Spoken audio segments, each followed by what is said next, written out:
सत श्री अकाल। न्यूज़ 18 पंजाब हरियाणा हिमाचल देख रहे हो तुसी। गौरव शुक्ला मैं हां तुहाडे नाल हाज़र हां एक बार फिर तो खबरां दा प्राइम टाइम लैके। ते प्राइम टाइम दे विच अजकल उस समस्या दी जां कहिए कि चैलेंज दी जो पंजाब तो लैके कैनेडा तक दी पुलिस दे सामने है।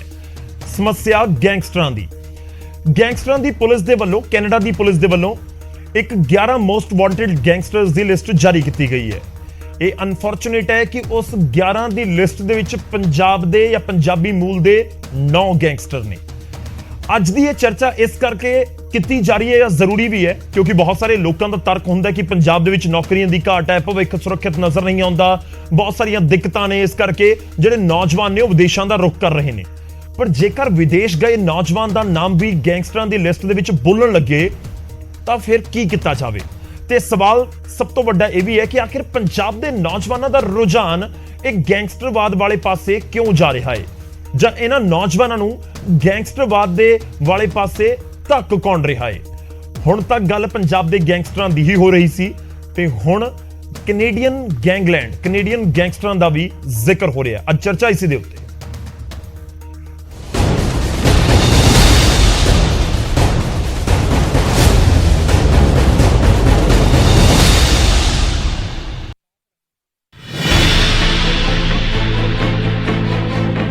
कनेडा के सूबे ब्रिटिश कोलंबिया की पुलिस के वलों 11 खतरनाक गैंगस्टरों की लिस्ट जारी की गई है। और चिंता की गल यह है कि इन्हों 9 गैंगस्टर पंजाबी ने जिन्हों का नाम टारगेट किलिंग के समेत कई संगीन केसों के आता है। इन्होंने 9 पंजाबी गैंगस्टरों की पूरी क्राइम कुंडली सुनोगे तो हैरान रह जाओगे। न्यूज़ 18 इन्हों के एक एक गुनाह बारे दसेगा। नाम शकील बसरा, उम्र 28 साल, मारू हथियारों नाल हमला करन, धमकाउण अते पैसे मंगण के इल्जाम ने। नाम अमरप्रीत समरा, उम्र 28 साल, मारू हथियारों नाल हमला करन, गैर कानूनी कामां दे विच शामिल होण अते सरी दे विच वारदातां करन दे इल्जाम ने। नाम जगदीप चीमा, उम्र 30 साल, कतल केसां दे विच शामिल, drug trafficking, firearms related crime Jagdeep Cheema दे नाम बोलदे ने। नाम बरिंदर धालीवाल, उम्र 39 साल, ब्रदर कीपर गैंग दा फाउंडर, कई गैंगवार का हिस्सा भी रहा है ते पिछले साल खुद भी गैंगवार का शिकार होया सी। नाम रविंदर समरा, उम्र 35 साल, ड्रग ट्रैफिकिंग का बड़ा नाम है, कई गैंगवार के शामिल रहा, सरी तो ब्रिटिश कोलंबिया तक इसकी भाल की जा रही है।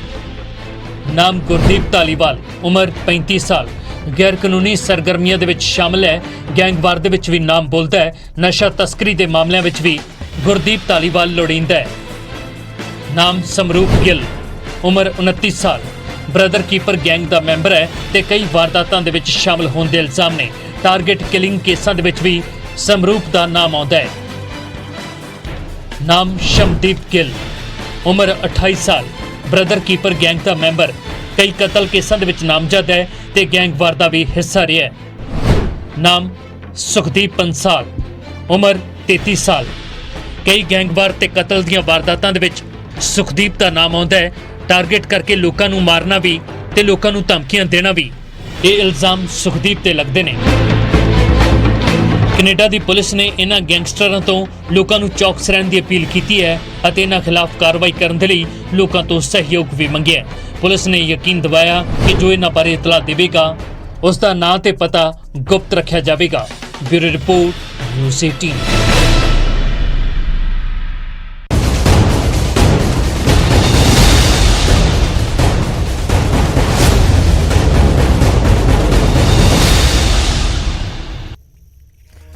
आम तौर पर जो गैंगस्टरों का जिक्र होंदा तो बहुत सारे इल्जाम लगते हैं पोलिटिकल पार्टियां के उत्ते कि वह गैंगस्टरों को बनाउंदियां ने, मिसयूज करदियां ने ते उस तो बाद फिर गोली खाण दे लई छड़ दिंदियां ने।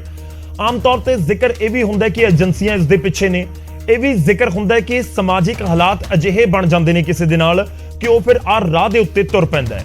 अज असीं चर्चा दे विच यही गलबात करन दी कोशिश करांगे।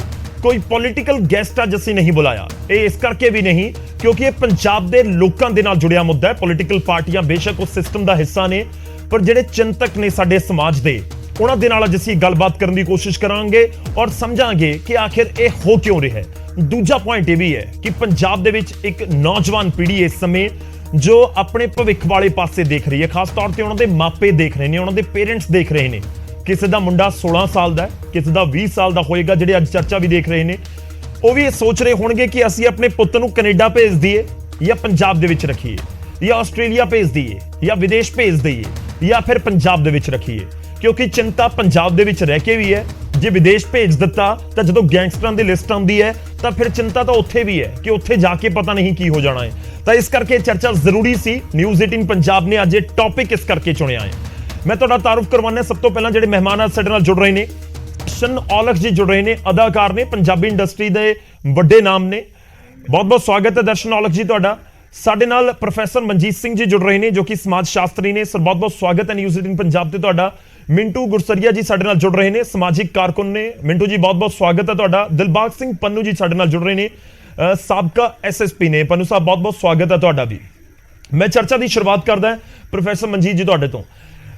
ਇਸ ਨੂੰ ਕੀ ਸਮਝਿਆ ਜਾਵੇ? ਮੈਂ ਜੋ ਸਟਾਰਟ ਜਿੱਥੋਂ ਮੈਂ ਕੀਤਾ ਸੀ ਕਿ ਆਮ ਤੌਰ ਤੇ ਕਿਹਾ ਜਾਂਦਾ ਕਿ ਦੇਖੋ ਜੀ ਪੰਜਾਬ ਦੇ ਵਿੱਚ ਆਹ ਦਿੱਕਤ ਹੈ, ਪੰਜਾਬ ਦੇ ਵਿੱਚ ਉਹ ਦਿੱਕਤ ਹੈ, ਇੱਥੇ ਸੁਰੱਖਿਅਤ ਨਹੀਂ ਭਵਿੱਖ, ਇੱਥੇ ਬੱਚੇ ਕਰਨ ਕੀ, ਇੱਥੇ 15,000 ਦੀ ਨੌਕਰੀ ਹੈ, ਉੱਥੇ ਜਾ ਕੇ ਭਵਿੱਖ ਸੁਧਰ ਜਾਏਗਾ, ਉੱਥੇ ਪੜ੍ਹ ਕੇ ਜਵਾਕ ਕੁਝ ਬਣ ਜਾਏਗਾ। ਬੜੀਆਂ ਸਾਰੀਆਂ ਜਿਹੜੀਆਂ ਦਲੀਲਾਂ ਉਹ ਦਿੱਤੀਆਂ ਜਾਂਦੀਆਂ ਨੇ, ਪਰ ਉੱਥੇ ਜਾ ਕੇ ਵੀ ਗੈਂਗਸਟਰ, ਇਹਨੂੰ ਕਿਵੇਂ ਸਮਝਿਆ ਜਾਵੇ? देखो ये तो नहीं सानू समझना चाहिए कि इत्थों जिहड़े जा रहे हो सारे पढ़न ते नौकरियां करन ही जा रहे हैं जां इत्थों इस गल तंगी चों ही जा रहे हैं। कुछ बंदे इहो ਜਿਹੇ भी चले जाते हैं जिहड़े ਇੱਥੇ ਆਪਣਾ ਉਹਨਾਂ ਦਾ ਕੋਈ ਨਾ ਕੋਈ ਪੇਸ਼ਾ ਗੈਂਗਸਟਰ ਵਾਲਾ ਹੈ ਤੇ ਉੱਥੇ ਜਾ ਕੇ ਉਹੀ ਕੰਮ ਉਹਨੂੰ ਜਾਰੀ ਰੱਖਦੇ ਆ। ਇਹਨਾਂ ਦਾ ਨੰਬਰ ਥੋੜਾ ਆ, ਕੋਈ ਨੰਬਰ ਜਿਸ ਤਰ੍ਹਾਂ 9 ਉਹਨਾਂ ਨੇ ਆਇਡੈਂਟੀਫਾਈ ਕੀਤਾ, ਪਰ ਇਹ ਖਤਰੇ ਵਾਲੀ ਗੱਲ ਵੀ ਹੈਗੀ ਆ, ਨਮੋਸ਼ੀ ਵਾਲੀ ਗੱਲ ਵੀ ਹੈ। ਔਰ ਸਮੁੱਚੇ ਪੰਜਾਬੀ ਸਮੁਦਾਇ ਜਿਹੜਾ ਉੱਥੇ ਏਡਾ ਵੱਡਾ ਪੰਜਾਬੀ ਨੰਬਰ ਦੇ ਵਿੱਚ ਹੈਗੇ ਆ, ਉਹਨਾਂ ਲਈ ਇਹ ਆਉਣ ਵਾਲੇ ਸਮੇਂ 'ਚ ਕਿਸੇ ਕਿਸਮ ਦੀਆਂ ਦਿੱਕਤਾਂ ਵੀ ਪੈਦਾ ਕਰ ਸਕਦੇ। ਸਾਡੇ ਤੁਸੀਂ ਜਿਵੇਂ ਬਿਲਕੁਲ ਸਹੀ ਕਿਹਾ ਕਿ ਸਾਡੇ ਬੱਚੇ ਉੱਥੇ ਜਾਂਦੇ ਆ, ਮਾਂ-ਬਾਪ ਕੀ ਸੋਚਣਗੇ ਕਿ ਇੱਥੇ ਜ਼ਮੀਨਾਂ ਵੇਚ-ਵੇਚ ਕੇ ਬੱਚੇ ਭੇਜ ਰਹੇ ਆ ਤਾਂ ਉੱਥੇ ਕਿਤੇ ਇੰਨਾ ਚ ਤੇ ਨਹੀਂ ਸ਼ਾਮਲ ਹੋ ਜਾਣਗੇ। ਹੁਣ ਗੋਲਡੀ ਬਰਾੜ ਵਾਲੀ ਐਗਜ਼ਾਮਪਲ ਪਹਿਲਾਂ ਹਿਲਾ ਦੇਣ ਵਾਲੀ ਗੱਲ ਸੀ। ਉਹ ਤੇ ਸ਼ਰੇਆਮ ਉਹਨੇ ਕਲੇਮ ਕੀਤਾ ਕਿ ਮੂਸੇਵਾਲੇ ਦੀ ਜ਼ਿੰਮੇਵਾਰੀ ਮੇਰੀ।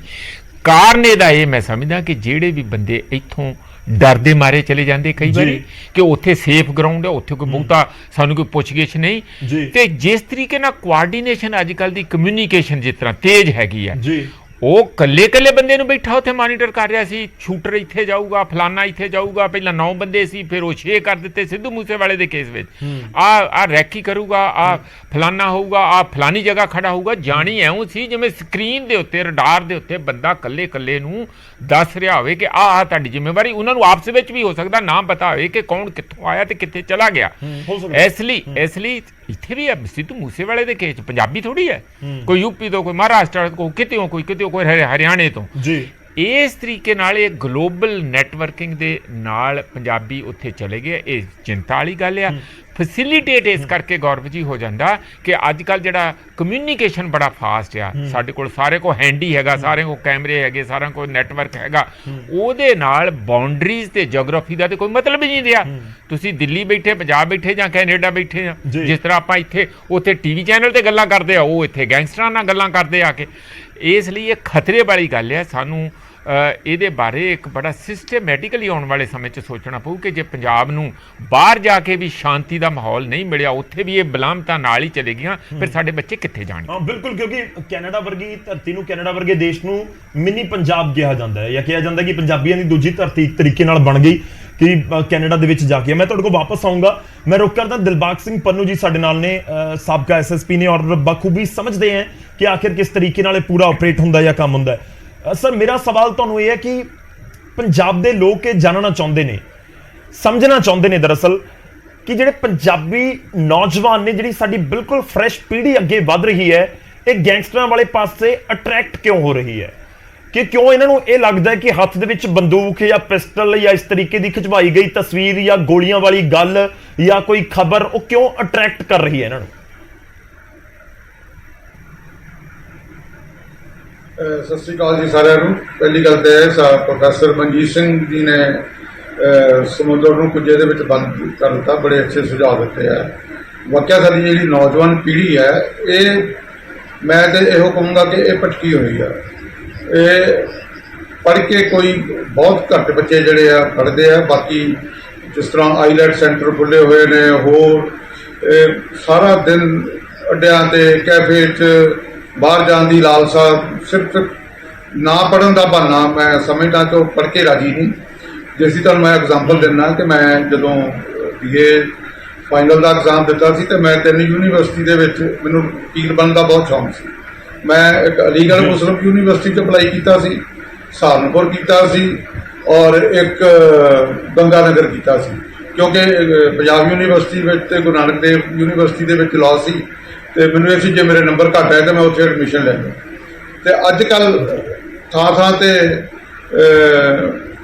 ਖੁੱਲ੍ਹੇ ਹੋਏ ਨੇ ਸੈਂਟਰ। ਹੁਣ ਸਾਡੇ ਪਿੰਡ ਦੇ ਲਾਗੇ ਕੈਰੋਂ ਪਿੰਡ ਦੇ ਵਿੱਚ ਪਿਛਲੀ ਸਰਕਾਰ ਨੇ ਬੜੇ ਉਦਮ ਨਾਲ ਲਾਅ ਯੂਨੀਵਰਸਿਟੀ ਬਣਾਈਆਂ ਕੈਰੋਂ ਪਿੰਡ ਦੇ ਵਿੱਚ, ਤੇ ਮੈਂ ਨਹੀਂ ਸਮਝਦਾ ਕਿ ਉੱਥੇ 50 ਬੱਚੇ ਵੀ ਜਾਣਗੇ। ਅੱਜ ਕੱਲ੍ਹ ਬੱਚਿਆਂ ਦਾ ਟ੍ਰੈਂਡ ਹੀ ਇਹ ਬਣ ਗਿਆ ਕਿ ਬਾਹਰ ਜਾਣਾ, ਪਿੰਡੋਂ ਜ਼ਮੀਨਾਂ ਵੇਚ ਕੇ ਜਾਈ ਜਾਂਦੇ ਆ, ਫਿਰ ਉਧਾਰੇ ਮੰਗ ਕੇ ਪੈਸੇ ਲੈ ਕੇ ਜਾਈ ਜਾਂਦੇ ਆ। ਬਲਕਿ ਜਵਾਨੀ ਜਿਹੜੀ ਆ ਸਾਡੀ, ਕਈ ਅੱਛੇ ਬੱਚੇ ਵੀ ਨੇ ਉਹ ਵੀ ਵਿੱਚ ਬਦਨਾਮ ਹੋ ਰਹੇ ਨੇ। ਜ਼ਿਆਦਾ ਮੈਂ ਇਹਦੇ 'ਚ ਜ਼ਿੰਮੇਵਾਰ ਸਮਝਦਾ ਸਾਡੇ ਜਿਹੜੇ ਗੀਤਕਾਰ ਨੇ। ਕਈ ਅੱਛੇ ਗਾਣੇ ਵੀ ਹੈਗੇ ਨੇ ਜਿਹੜੇ ਸਮਾਜ ਨੂੰ ਚੰਗੀ ਸੇਧ ਦਿੰਦੇ ਆ। ਪਹਿਲਾਂ ਆਪਾਂ ਸਮਝਦੇ ਹੁੰਦੇ ਸੀ ਦਿਓਰ ਭਰਜਾਈ ਦਾ ਗਾਣਾ, ਉਹਦਾ ਰਿਸ਼ਤਾ ਬਦਨਾਮ ਹੁੰਦਾ, ਜੀਜਾ ਸਾਲੀ ਦਾ ਹੁੰਦਾ। ਅੱਜ ਕੱਲ੍ਹ ਮੈਂ ਕੱਲ੍ਹ ਹੀ ਸੁਣ ਰਿਹਾ ਸੀ ਤੇ ਇਹੋ ਜਿਹੇ ਗਾਣੇ ਆ ਕਿ ਇੱਕ ਕਲਾਕਾਰ ਹੈ ਜਿਹੜਾ ਗਾਣਾ ਗਾ ਰਿਹਾ, ਮਾਏ ਦੀ ਮੈਂ ਜੱਜ ਬਣਨਾ, ਨਾਲ ਉਹਦੇ 100 ਕੁ ਜਣਾ ਰਾਈਫਲਾਂ ਵਾਲਾ ਖਲੋਤਾ। ਤੇ ਥੋੜ੍ਹੇ ਦਿਨ ਪਹਿਲਾਂ ਜਦੋਂ ਆਹ ਕਾਂਡ ਹੋਇਆ, ਸਿੱਧੂ ਮੂਸੇਵਾਲ ਜੀ ਦਾ ਮਰਡਰ ਹੋਇਆ, ਤੇ ਉਹ ਆਪ ਆਪਣੀਆਂ ਸਫਾਈਆਂ ਦੇ ਰਿਹਾ ਸੀ ਕਿ ਮੇਰਾ ਕੋਈ ਹੱਥ ਨਹੀਂ। ਇਹ ਮੈਂ ਇੱਕ ਇਹੋ ਜਿਹਾ ਵੀ ਕਲਾਕਾਰ ਹੈ, ਉਹਦੇ ਖਾੜੇ 'ਚ ਕਹਿੰਦੇ ਕਿ ਜੇ ਗੋਲੀ ਨਾ ਚੱਲੇ ਤਾਂ ਉਹਦਾ ਖਾੜਾ ਹੀ ਕਾਮਯਾਬ ਨਹੀਂ। ਪਿੱਛੇ ਜੇ ਲੁਧਿਆਣੇ ਦੇ ਲਾਗੇ ਮੇਰਾ ਇੱਕ ਰਿਸ਼ਤੇਦਾਰ ਸੀ, ਉਹਦਾ ਖਾੜਾ ਲੱਗਿਆ ਹੋਇਆ ਸੀ, ਉਹਨੂੰ ਬੰਦੇ ਮਾਰਨ ਪੈ ਗਏ, ਉਹਨੇ ਆਪਣੇ ਡਿਫੈਂਸ 'ਚ ਗੋਲੀ ਚਲਾਈ, 2 ਬੰਦੇ ਮਰ ਗਏ। ਉਹ ਕਲਾਕਾਰ ਭੱਜ ਗਿਆ, ਉਹ ਬੰਦੇ ਜੇਲ੍ਹ 'ਚ ਬੈਠੇ ਆ। ਜਿਨ੍ਹਾਂ ਦਾ ਮਰ ਗਿਆ 2 ਜਣਿਆਂ ਦਾ ਉਹ ਪਰਿਵਾਰ ਬਰਬਾਦ ਹੋ ਗਏ। ਇਸ ਕਰਕੇ ਸਾਡੀ ਸਮਾਜ ਦੀ ਵੀ ਇਹ ਜ਼ਿੰਮੇਵਾਰੀ ਬਣਦੀ ਹੈ। ਬੱਚਿਆਂ ਨੂੰ ਆਪਾਂ ਬਿਲਕੁਲ ਅੱਜ ਕੱਲ੍ਹ ਇੱਕ ਤਾਂ ਬੱਚੇ ਕਹਿਣੇ 'ਚ ਨਹੀਂ ਹੈਗੇ, ਕੁਛ ਸਾਰੇ ਨਹੀਂ, ਮੈਂ ਕਹਿੰਦਾ ਬੜੇ ਆਗਿਆਕਾਰ ਵੀ ਆ, ਮੈਰਿਟ ਆ ਰਹੇ ਨੇ ਬੱਚੇ। ਚੰਦ ਕੁ ਬੱਚੇ ਸਾਡੇ ਗੀਤਾਂ ਤੋਂ, ਸਾਡੇ ਕਲਚਰ ਤੋਂ ਪ੍ਰਭਾਵਿਤ ਹੋ ਕੇ ਉਹਨਾਂ ਨੂੰ ਇਹੋ ਹੀ ਹੈ ਕਿ ਅਸੀਂ ਬਾਹਰ ਚੱਲ ਜਾਈਏ, ਇੱਥੇ ਸਾਨੂੰ ਪਤਾ ਨਹੀਂ ਕਿੰਨਾ ਕੰਮ ਕਰਨਾ ਪੈਣਾ। ਬਾਹਰ ਜਾ ਕੇ ਜਿਹੜਾ ਇੱਥੇ ਕੰਮ ਕਰਕੇ ਹੱਥ ਨਹੀਂ ਲਾਉਂਦੇ, ਉੱਥੇ ਜਾ ਕੇ ਉਹੀ ਲੇਬਰ, ਉਹੀ ਭਾਂਡੇ ਮਾਂਜਣੇ, ਹੋਟਲਾਂ ਦੇ ਵਿੱਚ ਕੰਮ ਕਰਨਾ, ਸਾਰਾ ਕੁਛ ਉਹ ਕਰਦੇ ਨੇ ਜੀ। ਤੇ ਕਈ ਉਹਨਾਂ ਦੇ ਵਿੱਚੋਂ ਫਿਰ ਉੱਥੇ ਜਾ ਕੇ ਵੀ ਉਹ ਗੈਂਗਸਟਰਸ ਦੇ ਨਾਲ ਉਹ ਕਲਚਰ ਹੀ ਇਹੋ ਜਿਹਾ ਬਣ ਗਿਆ। ਹਰ ਬੰਦਾ ਆਪਣਾ ਜੀ ਹਥਿਆਰ ਚੱਕੀ ਫਿਰਦਾ ਤੇ ਉਹਨੂੰ ਕਰ ਰਹੇ ਨੇ, ਪ੍ਰਮੋਟ ਕਰ ਰਹੇ ਨੇ। ਠੀਕ ਹੈ ਸਰ, ਬੜੇ ਵੈਲਿਡ ਪੁਆਇੰਟਸ ਨੇ ਤੁਹਾਡੇ। ਲਾਜ਼ਮੀ ਤੌਰ ਤੇ ਤੁਸੀਂ ਵੀ ਸਹਿਮਤ ਹੋਵੋਗੇ ਕਿ 5 ਉਂਗਲਾਂ ਤਾਂ ਬਰਾਬਰ ਨਹੀਂ, ਗੀਤਕਾਰਾਂ ਤੋਂ ਲੈ ਕੇ ਨੌਜਵਾਨਾਂ ਤੱਕ ਜਿਹੜੇ ਬਾਹਰ ਜਾਂਦੇ ਨੇ। ਮੈਂ ਤੁਹਾਡੇ ਕੋਲ ਵਾਪਸ ਆਉਣਾ, ਦਰਸ਼ਨ ਔਲਖ ਜੀ ਸਾਡੇ ਨਾਲ ਜੁੜੇ ਹੋਏ ਨੇ। ਪ੍ਰੋਫੈਸਰ ਮਨਜੀਤ ਇਸ ਵਿਚਾਲੇ ਕੁਝ ਕਹਿਣਾ ਚਾਹ ਰਹੇ ਨੇ ਸਰ, ਮੈਂ ਤੁਹਾਡੇ ਕੋਲ ਆਉਣਾ, ਇੱਕ ਵਾਰੀ ਸਭ ਦਾ ਮੈਂ ਰਿਐਕਸ਼ਨ ਲੈ ਲਾ ਇੱਕ। ਮੈਂ ਦਰਸ਼ਨ ਔਲਖ ਜੀ ਦਾ ਰੁਕ ਕਰ ਲਵਾਂ, ਮਿੰਟੂ ਜੀ ਵੀ ਸਾਡੇ ਨਾਲ, ਮੈਂ ਸਰ ਤੁਹਾਡੇ ਕੋਲ ਵੀ ਆਉਂਗਾ। ਦਰਸ਼ਨ ਔਲਖ ਜੀ, ਦੇਖੋ ਇੰਡਸਟਰੀ ਦੇ ਉੱਤੇ ਉਂਗਲਾਂ ਬਹੁਤ ਉੱਠ ਰਹੀਆਂ ਨੇ ਮੌਜੂਦਾ ਸਮੇਂ ਦੇ ਵਿੱਚ। ਸਿੱਧੂ ਮੂਸੇਵਾਲਾ ਦਾ ਕਤਲ ਹੋ ਜਾਣਾ, ਗੈਂਗਸਟਰਵਾਦ ਪੰਜਾਬ ਦੇ ਵਿੱਚ ਹੋਣਾ, ਬੜੀਆਂ ਸਾਰੀਆਂ ਚੀਜ਼ਾਂ ਨੇ, ਪਰ ਇਸ ਸਭ ਦੇ ਵਿਚਾਲੇ ਗੀਤਕਾਰਾਂ ਦੇ ਉੱਤੇ ਜੋ ਸਟਾਈਲ ਇਸ ਸਮੇਂ ਪੰਜਾਬੀ ਇੰਡਸਟਰੀ ਨੇ ਅਪਣਾਇਆ ਹੋਇਆ ਹੈ, ਜਿਸ ਦੇ ਵਿੱਚ ਗੈਂਗਸਟਰਵਾਦ ਬੜਾ ਨਜ਼ਰ ਆਉਂਦਾ ਹੈ। ਗਾਣਿਆਂ ਦੇ ਵਿੱਚ ਰਾਈਫਲਾਂ ਦਾ ਜ਼ਿਕਰ, ਗੋਲੀਆਂ ਦਾ ਜ਼ਿਕਰ, ਉਸ ਨੂੰ ਲੈ ਕੇ ਬਹੁਤ ਇਤਰਾਜ਼ ਜ਼ਿਆਦਾਤਰ ਲੋਕ ਇਸ ਸਮੇਂ ਜਤਾ ਰਹੇ ਨੇ ਕਿ ਜਿਸ ਤਰੀਕੇ ਨਾਲ ਇਹ ਗਾਣੇ ਅੱਗੇ ਵਧ ਰਹੇ ਨੇ। ਬਿਲਕੁਲ ਜੀ, ਪਹਿਲਾਂ ਤਾਂ ਮੈਂ ਇਸ ਉੱਤੇ ਬੜਾ ਦੁੱਖ ਵਿਅਕਤ ਕਰਦਾ ਵੀ ਅੱਜ ਨਿਊਜ਼ ਪੜ੍ਹ ਕੇ ਮਨ ਨੂੰ ਬੜਾ ਝਟਕਾ ਲੱਗਿਆ ਕਿ ਕਿੱਥੇ ਤਾਂ ਸਾਡੇ ਮੈਡਲ ਲੈ ਕੇ ਆ ਰਹੇ ਨੇ ਤੇ ਕਿੱਥੇ ਸਰਕਾਰ ਸਨਮਾਨ ਦੇ ਰਹੀ ਹੈ ਏਡਾ ਵੱਡਾ, ਔਰ ਕਿੱਥੇ ਅੱਜ ਸਾਡੇ ਕੈਨੇਡਾ ਵਰਗੀ ਧਰਤੀ ਤੇ ਵੀ 9 ਗੈਂਗਸਟਰਾਂ ਦੇ ਨਾਮ ਆਉਣਾ ਆਪਣੇ ਆਪ ਚ ਸਾਡੇ ਲਈ ਸ਼ਰਮ ਵਾਲੀ ਗੱਲ ਹੈ ਵੀ ਸਾਡਾ ਯੂਥ ਤੁਰ ਕਿਹੜੇ ਪਾਸੇ ਨੂੰ ਪਿਆ। ਕਿੱਥੇ ਪੰਜਾਬ ਜਾਣਿਆ ਜਾਂਦਾ ਸੀ ਖੇਡਾਂ ਕਰਕੇ, ਕੁਸ਼ਤੀਆਂ ਚ ਮੱਲਾਂ ਮਾਰੀਆਂ, ਕਦੇ ਹਾਕੀ ਚ ਮਾਰੀਆਂ, ਕਦੇ ਮਿਲਖਾ ਸਿੰਘ ਵਰਗਿਆਂ ਨੇ ਗੇਮਾਂ ਜਿੱਤੀਆਂ, ਕਦੇ ਸਾਡੀਆਂ ਕੁੜੀਆਂ ਨੇ ਮੁੰਡਿਆਂ ਨੇ ਮੈਡਲ ਜਿੱਤੇ। ਤੇ ਅੱਜ ਸਾਡਾ ਪੰਜਾਬ ਸਾਰਾ ਨਸ਼ੇੜੀ ਜੀ ਪੰਜਾਬ ਬਾਹਰ ਭੱਜ ਰਿਹਾ ਜੀ, ਔਰ ਬਾਹਰ ਜਾ ਕੇ ਵੀ ਗੈਂਗਸਟਰਾਂ ਦੀ ਲਿਸਟ ਚ ਆਉਣਾ ਮੈਨੂੰ ਲੱਗਦਾ ਵੀ ਇਹ ਹੁਣ ਤੱਕ ਦੀ ਸਭ ਤੋਂ ਵੱਡੀ ਦੁਖਦਾਈ ਘਟਨਾ ਹੈ। ਮੈਂ ਸੋਚ ਰਿਹਾ ਸੀ ਵੀ ਸਿੱਧੂ ਮੂਸੇਵਾਲੇ ਦੇ ਮਰਡਰ ਤੇ ਮੇਰਾ ਅਜੇ ਤੱਕ ਮੈਂ ਸੈੱਟ ਨਹੀਂ ਹੋਇਆ, ਮੇਰਾ ਜਿਹੜਾ ਅਜੇ ਤੱਕ, ਕਿਉਂਕਿ ਉਹ ਬੱਚੇ ਦਾ ਜਾਣਾ ਮੈਨੂੰ ਲੱਗਦਾ ਅਜੇ ਪੂਰੀ ਦੁਨੀਆ ਉਹਦੇ ਦੁੱਖ 'ਚ ਹੈ, ਤੇ ਉੱਤੋਂ ਆ ਐਡੀ ਵੱਡੀ ਖਬਰ ਆ ਜਾਣਾ, ਤੇ ਉੱਥੋਂ ਸ਼ਰੇਆਮ ਜਿਹੜਾ ਪੰਜਾਬ ਦੇ ਵਿੱਚ ਬਹੁਤ ਸਾਰੇ ਲੋਕਾਂ ਨੂੰ ਧਮਕੀਆਂ ਆਉਣੀਆਂ, ਆ ਪਿੱਛੇ ਜਾਨੀ ਨੂੰ ਵੀ ਧਮਕੀ ਆਈ, ਹੋਰ ਲੋਕਾਂ ਨੂੰ ਵੀ ਧਮਕੀਆਂ। ਇਹ ਸਾਡਾ ਯੂਥ ਕਿਹੜੇ ਤੁਰ ਪਿਆ? ਅਸੀਂ ਮੰਗਤੇ ਕਿਉਂ ਮੜ ਰਹੇ ਹਾਂ? ਅਸੀਂ ਕੰਮ ਕਰਕੇ ਕਿਉਂ ਨਹੀਂ ਖਾਣਾ ਚਾਹੁੰਦੇ? ਅਸੀਂ ਮਿਹਨਤ ਕਿਉਂ ਨਹੀਂ ਕਰਨਾ ਚਾਹੁੰਦੇ? ਯੂਥ ਮਿਹਨਤ ਵਾਲੇ ਪਾਸੇ ਨੂੰ ਕਿਉਂ ਨਹੀਂ ਜਾ ਰਿਹਾ? ਜੇ ਸਮਝ ਤੋਂ ਬਾਹਰ ਹੋ ਰਿਹਾ ਕਿ ਅਸੀਂ ਪੰਜਾਬ 'ਚ ਰੋਜ਼ਗਾਰ ਹੈ ਨਹੀਂਗਾ, ਵੀ ਬੱਚੇ ਬਾਹਰ ਜਾ ਰਹੇ। ਦੇਖੋ ਮਾਂ-ਬਾਪ ਕੋਲ ਕਿਸੇ ਕੋਲ 5 ਕਿੱਲੇ, ਕਿਸੇ ਕੋਲ 7 ਕਿੱਲੇ, ਕਿਸੇ ਕੋਲ 10 ਕਿੱਲੇ ਵੇਚ ਕੇ ਅਗਲਾ ਬੱਚਿਆਂ ਨੂੰ ਬਾਹਰ ਭੇਜ ਰਿਹਾ 50-50 ਲੱਖ ਰੁਪਇਆ ਖਰਚਾ ਕਰਕੇ। ਤੇ ਜੇ ਬੱਚੇ ਉੱਥੇ ਇਹ ਗਲਤ ਰਾਹ ਅਪਣਾ ਰਹੇ ਨੇ ਕਿ ਸਾਡਾ ਪੰਜਾਬ ਤਾਂ ਫੇਰੂ ਹੋ ਰਿਹਾ, ਅਸੀਂ ਜਾਵਾਂਗੇ ਕਿੱਥੇ? ਸਾਡਾ ਬਣੂਗਾ? ਸਾਡੇ ਉੱਤੇ ਇਹਨਾਂ ਗੱਲਾਂ, ਇਹ ਬੜੇ ਗੰਭੀਰ ਮੁੱਦਾ ਤੁਸੀਂ ਅੱਜ ਫੜਿਆ। ਪਹਿਲਾਂ ਤਾਂ ਮੈਂ ਨਿਊਜ਼ 18 ਦਾ ਧੰਨਵਾਦ ਕਰਦਾ ਕਿ ਇੱਕ ਵੱਡੇ ਮੁੱਦੇ ਨੂੰ ਤੁਸੀਂ ਲੈ ਕੇ ਲੋਕਾਂ ਦੇ ਸਨਮੁਖ ਕੀਤਾ, ਸਾਨੂੰ ਵੀ ਕੀਤਾ। ਅਸੀਂ ਵੀ ਆਪਣੀ ਗੱਲ ਕਹਿੰਦੇ ਆ। ਯੂਥ ਨੂੰ ਪਹਿਲਾਂ ਤਾਂ ਮੈਂ ਹੱਥ ਜੋੜਦਾ, ਬੇਨਤੀ ਕਰਦਾ ਵੀ ਤੁਸੀਂ ਵੀ, ਤੁਹਾਡੇ ਵੀ ਕੋਈ ਘਰੇ ਭੈਣ ਆ, ਭਰਾ ਆ, ਤੁਹਾਡੀ ਮਾਂ ਆ, ਬੱਚੇ ਆ, ਮਾਂ-ਬਾਪ ਨੇ ਤੁਹਾਡੇ, ਉਹਨਾਂ ਦਾ ਕੀ ਹਾਲ ਹੁੰਦਾ ਬਾਅਦ ਦੇ ਵਿੱਚ। ਕਿਉਂਕਿ ਮੈਨੂੰ ਲੱਗਦਾ ਗੈਂਗਸਟਰ ਦੀ ਲਾਈਫ ਕੋਈ ਜ਼ਿਆਦਾ ਵੱਡੀ ਨਹੀਂ ਹੁੰਦੀ, ਉਹ ਥੋੜੇ ਦਿਨ ਹੀ ਜਿਉਂਦਾ। ਕ੍ਰਾਈਮ ਦੀ ਲਾਈਫ ਜ਼ਿਆਦਾ ਨਹੀਂ ਹੈ, ਪਰ ਉਹਦੇ ਵਿੱਚ ਤੁਸੀਂ ਕਿਸ ਤਰ੍ਹਾਂ ਵਾਪਸ ਮੁੜਨਾ। ਤੁਸੀਂ ਅੱਜ ਵੀ ਆ ਜਾਓਗੇ ਤਾਂ ਤੁਹਾਨੂੰ ਲੋਕ ਲਾ ਲੈਣਗੇ, ਹਿੱਕ ਨਾਲ ਲਾ ਲੈਣਗੇ, ਪਰ ਤੁਸੀਂ ਗਲਤ ਰਾਹ ਜਿਹੜਾ ਅਖਤਿਆਰ ਕਰ ਲਿਆ, ਇਹ ਬੜਾ ਹੀ ਖਤਰਨਾਕ ਹੈ। ਆਉਣ ਵਾਲਾ ਸਮਾਂ ਜਿਹੜਾ ਸਾਡੇ ਦੂਜੇ ਬੱਚਿਆਂ ਨੂੰ ਸੇਧ ਜਾ ਰਹੀ ਹੈ। ਸਾਨੂੰ ਸਮਾਜ ਦਾ ਵੀ, ਸਾਡਾ ਸਮਾਜ ਦਾ ਵੀ ਫਰਜ਼ ਬਣਦਾ ਕਿ ਅਸੀਂ ਇਹਨਾਂ ਨੂੰ ਵਾਪਸ ਮੋੜ, ਨਹੀਂ ਤਾਂ ਆਉਣ ਵਾਲੀਆਂ ਪੀੜ੍ਹੀਆਂ ਦਰ ਪੀੜ੍ਹੀਆਂ ਖਰਾਬ ਹੋ ਜਾਣਗੀਆਂ। ਠੀਕ ਹੈ, ਮੈਂ ਤੁਹਾਡੇ ਕੋਲ ਆਉਣਾ ਸਰ। ਮੇਰਾ ਸਵਾਲ ਹੁਣ ਵੀ ਸਟੈਂਡ ਕਰਦਾ ਕਿਉਂਕਿ ਤੁਸੀਂ ਪੰਜਾਬੀ ਇੰਡਸਟਰੀ ਨੂੰ ਰਿਪਰੈਜ਼ੈਂਟ ਕਰ ਰਹੇ ਹੋ, ਤਾਂ ਉਹਨਾਂ ਵਾਲੇ ਪਾਸੇ ਬਹੁਤ ਸਾਰੀਆਂ ਉਂਗਲਾਂ ਉੱਠਦੀਆਂ ਨੇ। ਮੈਂ ਉਸ ਪੁਆਇੰਟ ਤੇ ਆਉਂਗਾ। ਪਹਿਲਾਂ ਮੈਂ ਮਿੰਟੂ ਜੀ ਦਾ ਰੁੱਖ ਕਰ ਲਵਾਂ। ਮਿੰਟੂ ਜੀ, ਦੇਖੋ ਖੇਡਾਂ ਦਾ ਬਹੁਤ ਜ਼ਿਕਰ ਹੋ ਰਿਹਾ ਹੈ ਤੇ ਖੇਡਾਂ ਦੇ ਵਿੱਚ ਕਬੱਡੀ ਦਾ ਬਹੁਤ ਜ਼ਿਕਰ ਹੁੰਦਾ ਹੈ, ਤੇ ਕਬੱਡੀ ਨੂੰ ਲੈ ਕੇ ਵੀ ਇਸ ਸਮੇਂ ਬਹੁਤ ਖਬਰਾਂ ਜਾਂ ਕਹੀਏ ਕਿ ਚਰਚਾਵਾਂ ਪੰਜਾਬ ਦੇ ਵਿੱਚ ਨੇ ਕਿ ਜਿਹੜਾ ਗੈਂਗਸਟਰਵਾਦ ਹੈ ਕਬੱਡੀ ਦੀਆਂ ਲੀਗਸ ਦੇ ਨਾਲ ਇੰਟਰਨੈਸ਼ਨਲ ਲੈਵਲ ਤੋਂ, ਕੈਨੇਡਾ ਤੋਂ ਜਾਂ ਹੋਰ ਤਰੀਕੇ ਨਾਲ ਆਪਰੇਟ ਕਰਨ ਦੀ ਵਜ੍ਹਾ ਦੇ ਨਾਲ ਜੁੜਿਆ ਹੋਇਆ ਹੈ। ਤੁਸੀਂ ਕਿਵੇਂ ਸਮਝਦੇ ਹੋ ਇਸ ਨੂੰ?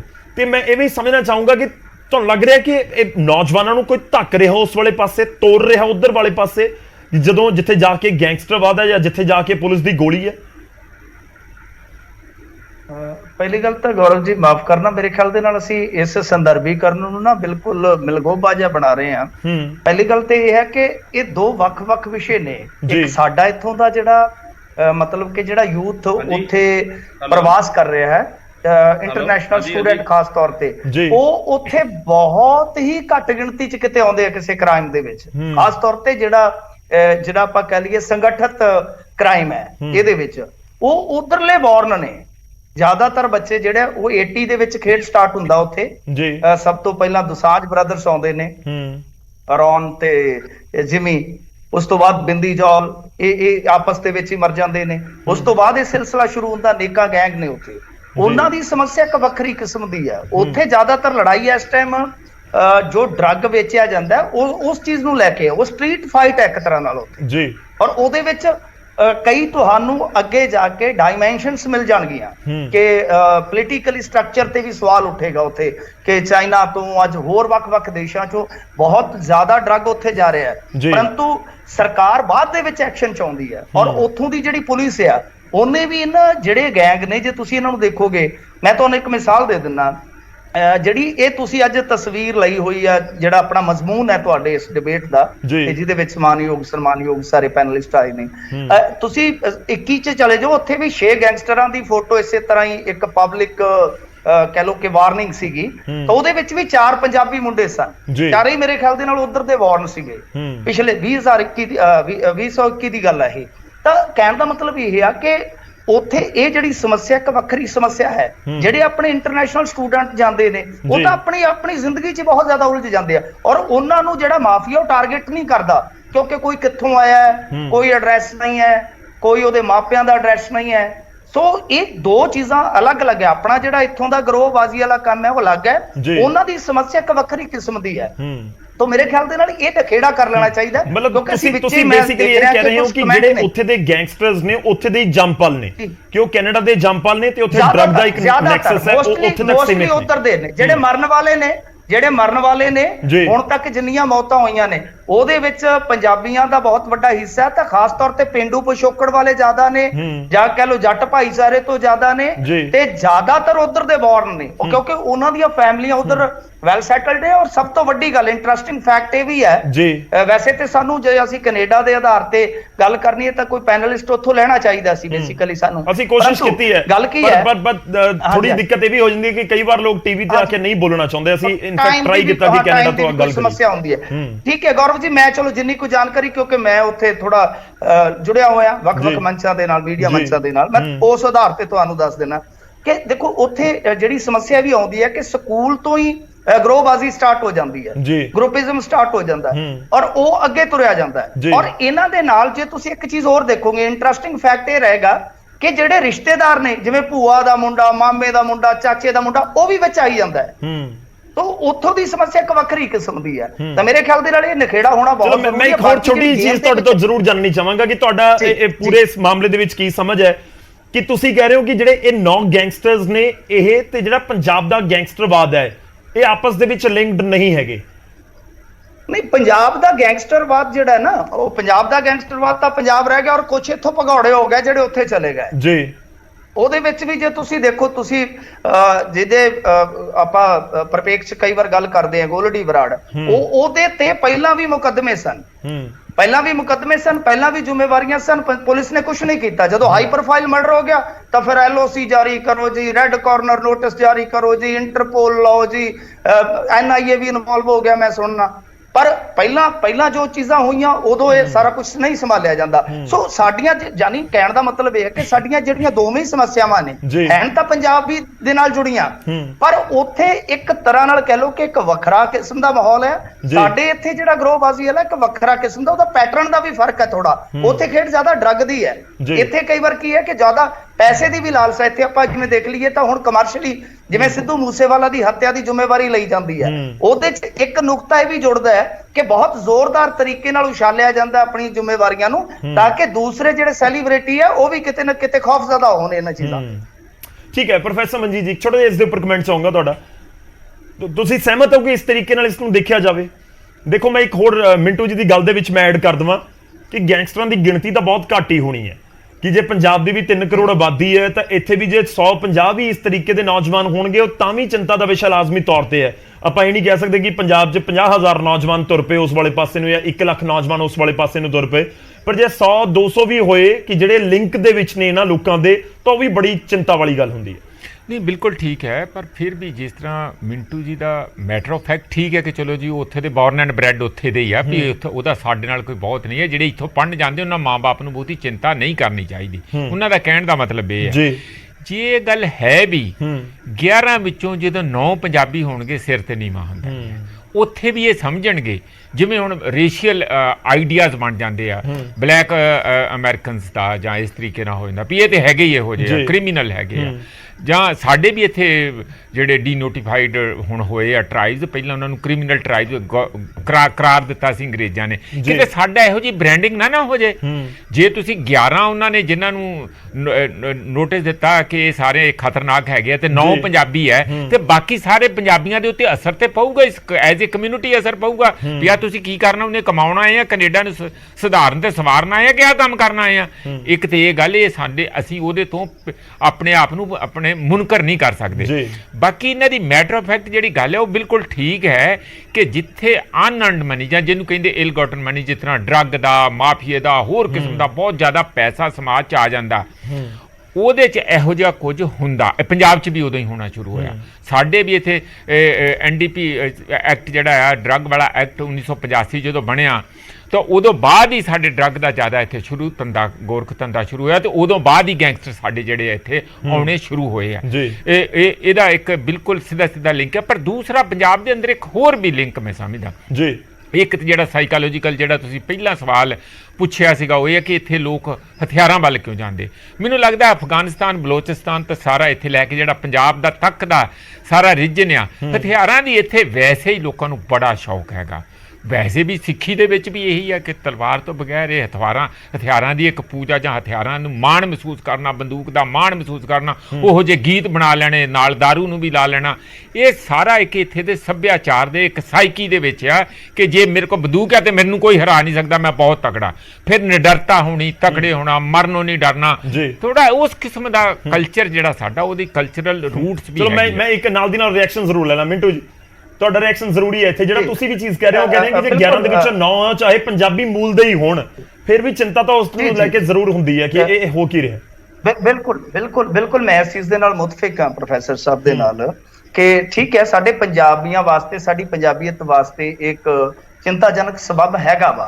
ਪਰ ਮੈਂ ਕਹਿ ਰਿਹਾ ਕਿ ਜਦੋਂ ਆਪਾਂ ਇਸ ਤਰ੍ਹਾਂ ਦੀ ਇੱਕ ਧਾਰਨਾ ਲੈ ਕੇ ਚੱਲਦੇ ਹਾਂ ਕਿ ਇਧਰੋਂ ਜਾ ਰਹੇ ਬੱਚੇ ਵੀ ਸ਼ਾਇਦ ਇਦਾਂ ਹੋ ਜਾਂਦੇ ਤਾਂ ਥੋੜਾ ਜਿਹਾ ਗਲਤ ਹੋ ਜਾਂਦਾ, ਉਹਦਾ ਮੈਸੇਜ ਗਲਤ ਜਾਂਦਾ ਹੈ। ਕਿਉਂਕਿ ਇਹ ਇੰਟਰਨੈਸ਼ਨਲ ਸਟੂਡੈਂਟ ਜਾ ਕੇ ਹਾਲੇ ਬਹੁਤ ਜ਼ਿਆਦਾ ਸਟਰਗਲ ਕਰਦੇ ਨੇ, ਪਹਿਲਾਂ 4-5 ਸਾਲ ਉਹਨਾਂ ਦੀ ਲਾਈਫ ਵੈਸੇ ਨਹੀਂ ਹੁੰਦੀ। ਤਾਂ ਮੈਂ ਉਸ ਚੀਜ਼ ਦਾ ਨਖੇੜਾ ਕਰਨਾ ਚਾਹੁੰਦਾ ਸੀ। ਮੈਂ ਕਿਸੇ ਚੀਜ਼ ਨੂੰ ਕੋਈ ਡਿਫੈਂਡ ਨਹੀਂ ਕਰ ਰਿਹਾ ਜਾਂ ਮੈਂ ਕਿਸੇ ਚੀਜ਼ ਤੇ ਕੋਈ ਪਰਦਾਪੋਸ਼ੀ ਨਹੀਂ ਕਰ ਰਿਹਾ।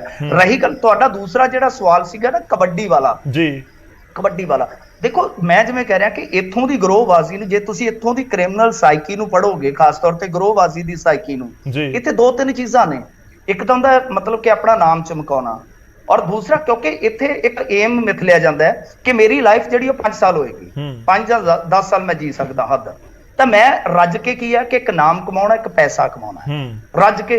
ਮਤਲਬ ਕਿ ਤੁਸੀਂ ਦੇਖੋਗੇ ਤਾਂ ਸ਼ੂਟਰ ਵੀ ਕੀ ਹੈ, ਤੁਹਾਡੀਆਂ ਹੀ ਖਬਰਾਂ ਦੇ ਮੁਤਾਬਕ ਕਿ ਕੁਝ ਸ਼ੂਟਰਾਂ ਨੂੰ ਮੂੰਹ ਮੰਗਿਆ ਕਿਹਾ ਗਿਆ, ਬਾਅਦ ਦੇ ਵਿੱਚ ਉਹਨਾਂ ਨੇ ਕਿਹਾ ਜੀ ਕੁਝ ਵੀ ਨਹੀਂ ਹੈਗਾ, ਸਾਨੂੰ ਤਾਂ ਕੁਝ ਮਿਲਿਆ ਨਹੀਂ ਹੈ।